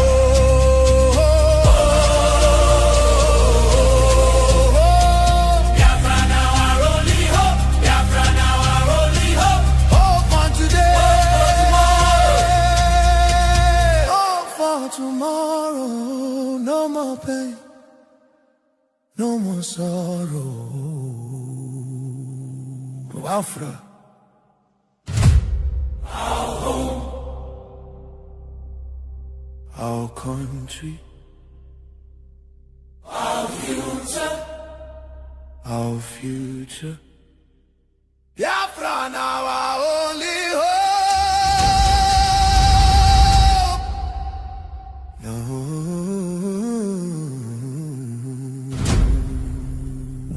Great people of Biafra. This is the voice of Biafra. The voice that cannot be silenced. The voice of truth, resilience, and freedom. Speaking to you in the spirit of courage and in the language of liberation. Nigeria government has lost control over insecurity. Fellow listeners, what was once whispered in fear, what was once denied in arrogance, has now become a reality too loud to ignore. A nation staggering under the weight of its own contradictions is rapidly losing control over insecurity. From the north to the south, from the east to the west, the land trembles, not from natural disaster, but from man-made chaos. Communities abandoned, villages raided under the cover of darkness, highways turned into corridors of fear. Citizens left to fend for themselves. In a country where the government once promised protection, the question now echoes across the land. Where is the government? Where are the security forces? Where is the accountability? In recent times, markets have become targets. Travelers have become victims. Families have become statistics. And yet, those in power continue to speak in rehearsed tone. Detached from the suffering of the people, observers say. This is no longer a matter of isolated incidents. This is systemic failure. A collapse of responsibility. A nation where innocent lives are wasted daily. As fear grips the population, a new reality emerges. The people have lost confidence. Trust has been eroded. Hope has faded. But here, on this frequency, we do not deal in fear. We deal in truth. And the truth is this. A government that cannot protect its people has failed its most sacred duty to the people. Listen. Remain vigilant.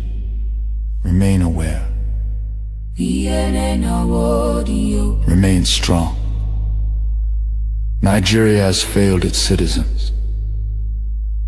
And in awareness lies survival. This is a wake-up call. You are listening to the voice of Biafra, where truth lives and freedom speaks. Biafrans stand firm until justice speaks louder than silence. And stay safe.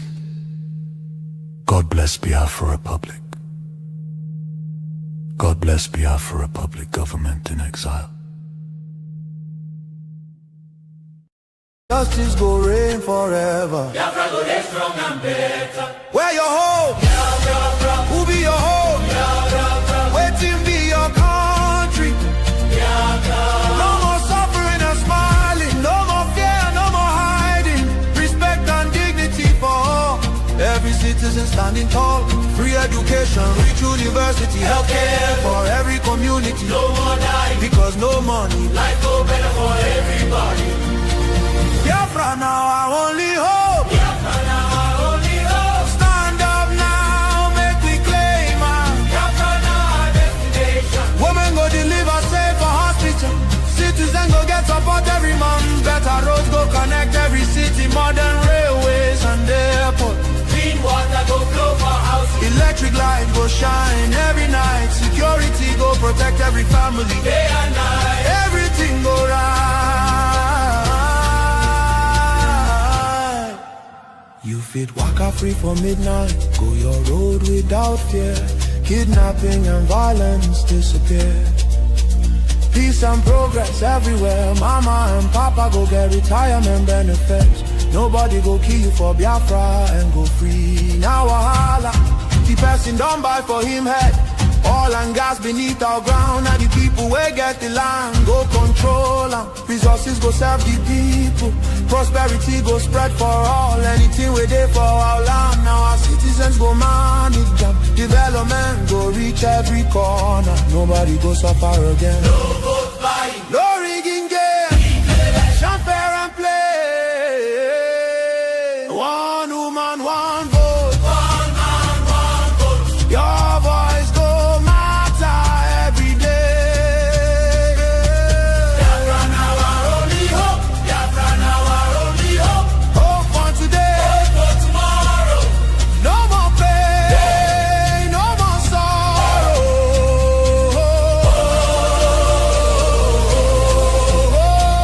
Biafra now our only hope. Biafra now our only hope. Hope for today. Hope for tomorrow. No more pain, no more sorrow. Biafra. Our home. Our country. Our future. Our future. Biafra now our only hope. No.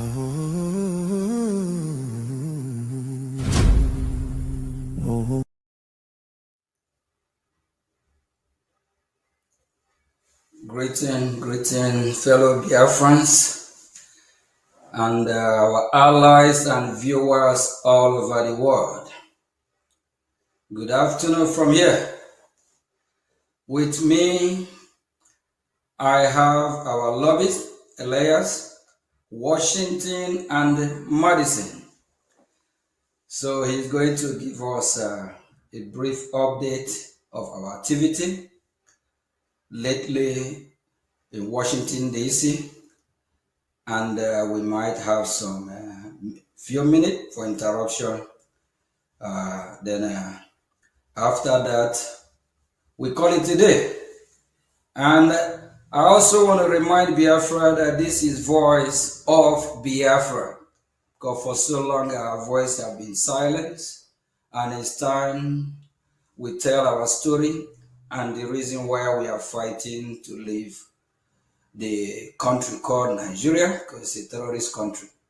And tomorrow also we'll be having our guest, Ambassador Tribunage. Please don't miss it tomorrow. We call Elias Mazi Elias. Mazi Elias, welcome to VOB. Thank you very much. Thank you, Mr. Prime Minister, Your Excellency. It's an honor to be here on Voice of Biafra. This is quite an honor, and I'm glad to be here as you inaugurate this new program, which will spread the Biafran message across Biafra and West Africa. We're just here today to, as was said in the flyer, to provide an update here from Washington, D.C., to have an organic discussion and touch base with our wonderful viewers and listeners. Prime Minister, as you know, and you've been coming to Washington, D.C. with me on a very frequent basis. We're making very significant breakthroughs in the relationship between Biafra and the United States, and we're now at the beginning stages of what is an unofficial relationship between Brgie and the U.S. government, which is growing significantly and which will eventually become an official relationship when Biafra is a recognized independent nation state. The things that we're discussing with the U.S. government are unbelievable. I think, as you know, some of the things that are being considered would not have even been thought of even just 1 year ago. To quote one of the influential officials here in Washington, D.C., the U.S. government views Biafra as very important and will be of increasing importance. And the U.S. government is going to consider things that is not previously considered because of both the promise that Brgie has provided as well as the failures of the Nigerian government. One thing I want to relay to our viewers is that they should feel very hopeful that Biafra is going from a dream into reality, but they also need to understand, given the nature of what Biafra is, given the nature of the sensitivities involved, a lot of our cooperation or progress with the U.S. government will be done so in a discreet manner, because Biafra is in the process of seeking its independence from Nigeria. It is what you would call a non-state actor. The U.S. government tends to be a little bit more discreet in terms of disclosure of its activities with non-state actors versus its official relations with foreign governments. So the reason why I wanted to mention this is, for example, some of our very enthusiastic Brgie fans and Biafran fans. Sometimes I see some of our supporters on social media and Twitter saying, oh, when's the U.S. going to hurry up? When's the U.S. going to support the Biafran Liberation Army or do certain things? And what I would say to Biafrans is, how would you know, if the U.S. is not already doing those things? The thing is, when the U.S. works with non-state actors, they typically do not disclose the nature of the relationship, and that's not something we would disclose unless the U.S. government authorizes that. So for example, when the U.S. government worked with various Syrian rebel groups, for example, to effectuate democratic transition in Syria, that program was a secret program for a number of years before it was made public information.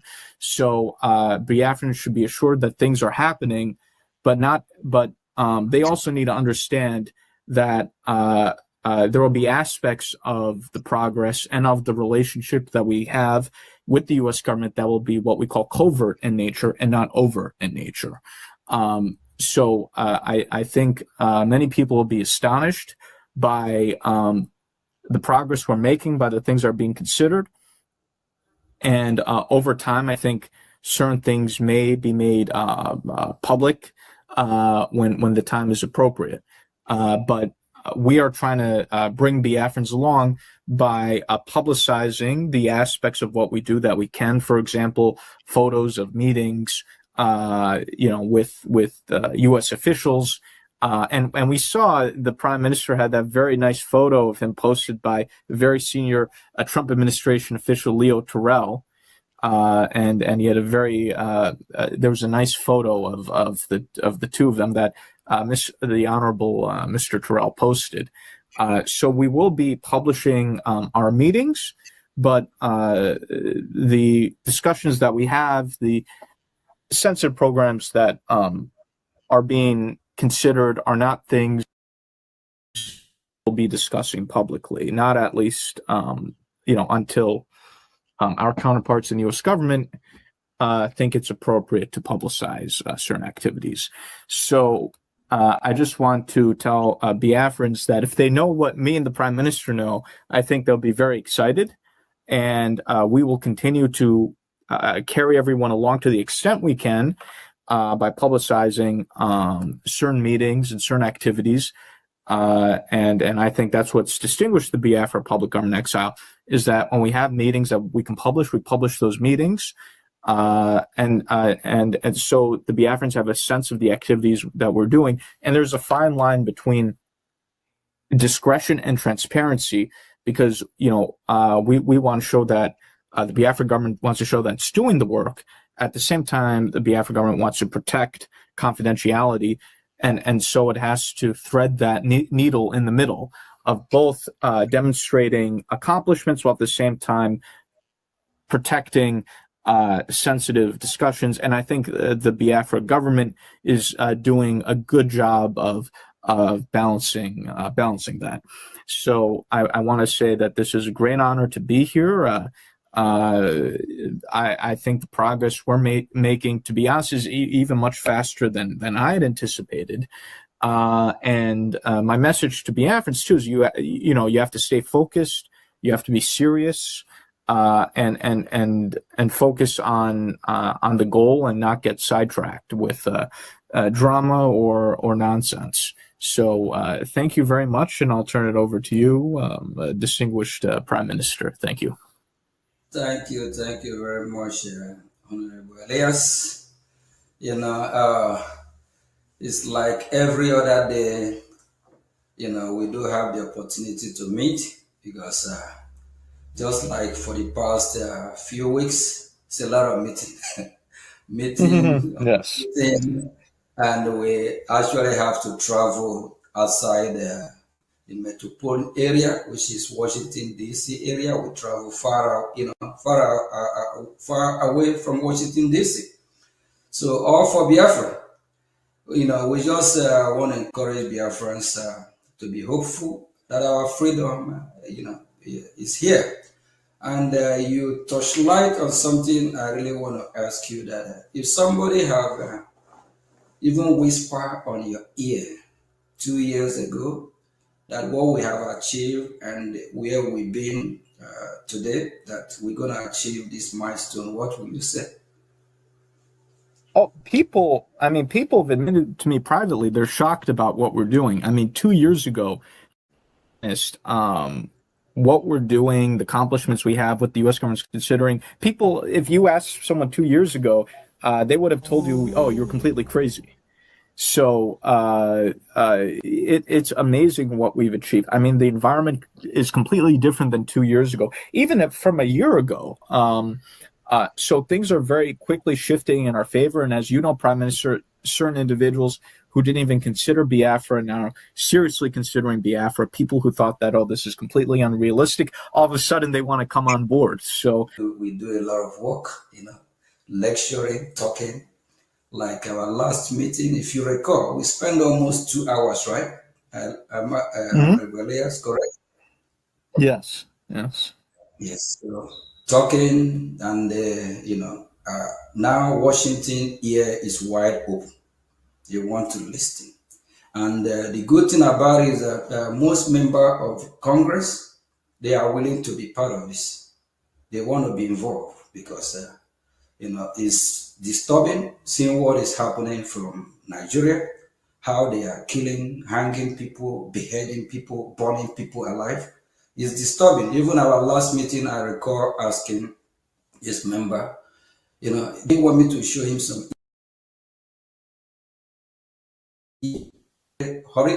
horrible. So I'm glad that Washington D.C. Now start talking about Biafra. And the last hearing of which Senator Ted Cruz just a few days ago he was there, and Dr. Wale was there. Even Mike Hanoi, you see them, like somewhere like Mike Hanoi, just few months ago, even few weeks ago, when you talk about Biafra separated from Nigeria, he will tell you, no. So we can hear him say that, it's time to divide Nigeria. It's an option now. It's no two ways about it. And we also hear from former President Trump advisor, Dr. Wale, also talk about Biafra. So Biafra must be free, and we are glad that people in Washington, congressmen and women, are now reasoning with the Biafran people because this truth is out there. It's no longer hidden. You can just tell that even after the president of the free world warned Nigerian government to make sure that they secure, the life of innocent citizens, whether Biafra or Nigeria. What is still end up massacre after massacre, killing after killing. So Washington don't want to turn a blind eye anymore. And we believe that after Iran, we believe after Iran, Nigeria will be next because Nigeria is actually part 2 of Iran. They work together. Iran also sponsor a terrorist in Nigeria. Even the northern part of Nigeria, you agree with me. We know based on our information, Hezbollah is supposed to be in Lebanon, correct? But Hezbollah is in the north of Nigeria.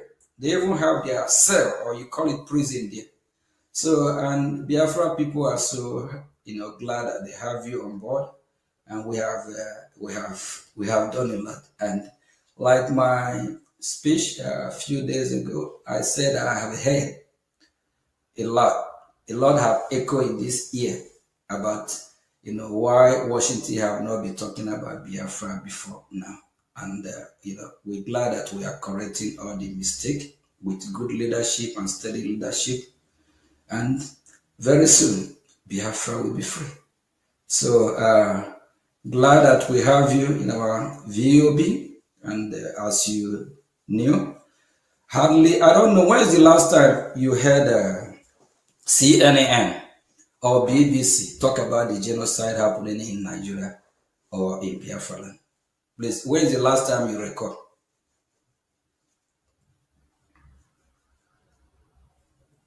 Honorable Elias.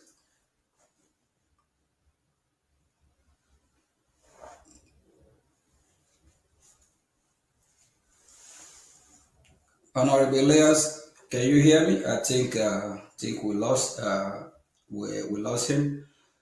Nigeria, all the gutter media in Nigeria have not been talking about Christians nor the Nigerian Christians. It's so sad.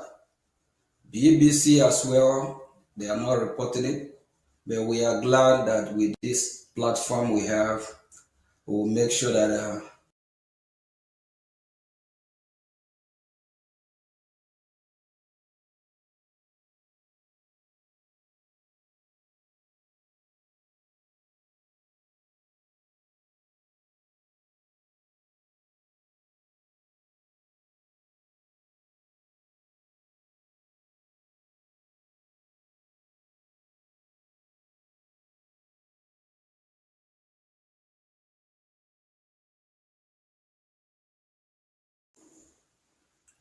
Hello?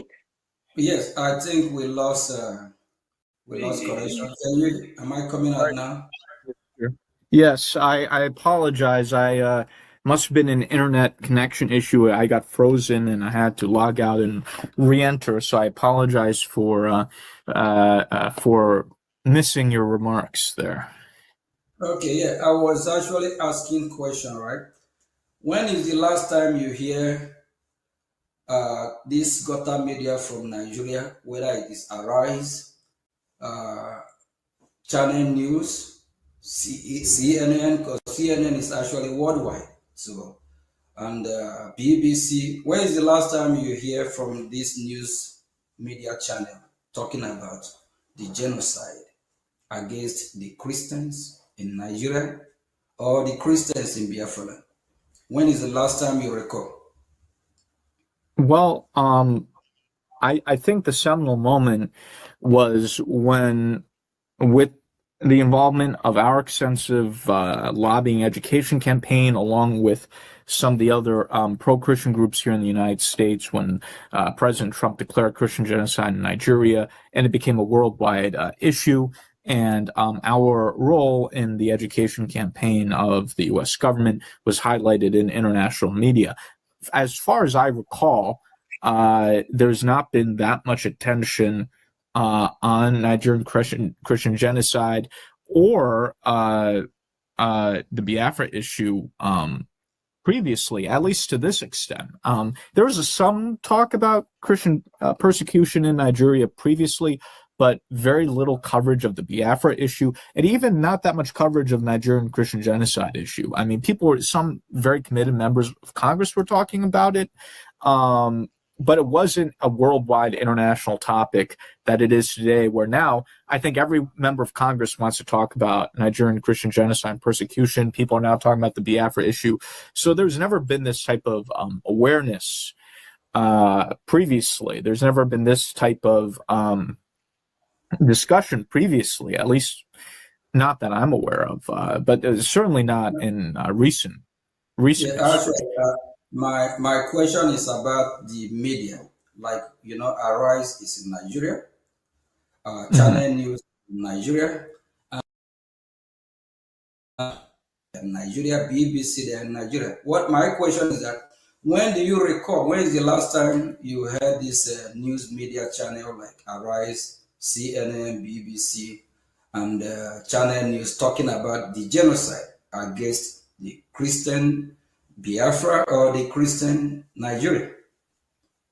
Well, these outlets have always tried to avoid the topic, but given the fact that the President of the United States, the senior leadership of the U.S. government, is talking about the issue, taking action about the issue, and you have so many prominent people talking about the issue, these outlets are no longer in a position to ignore the issue or pretend the issue doesn't exist, which they were able to previously.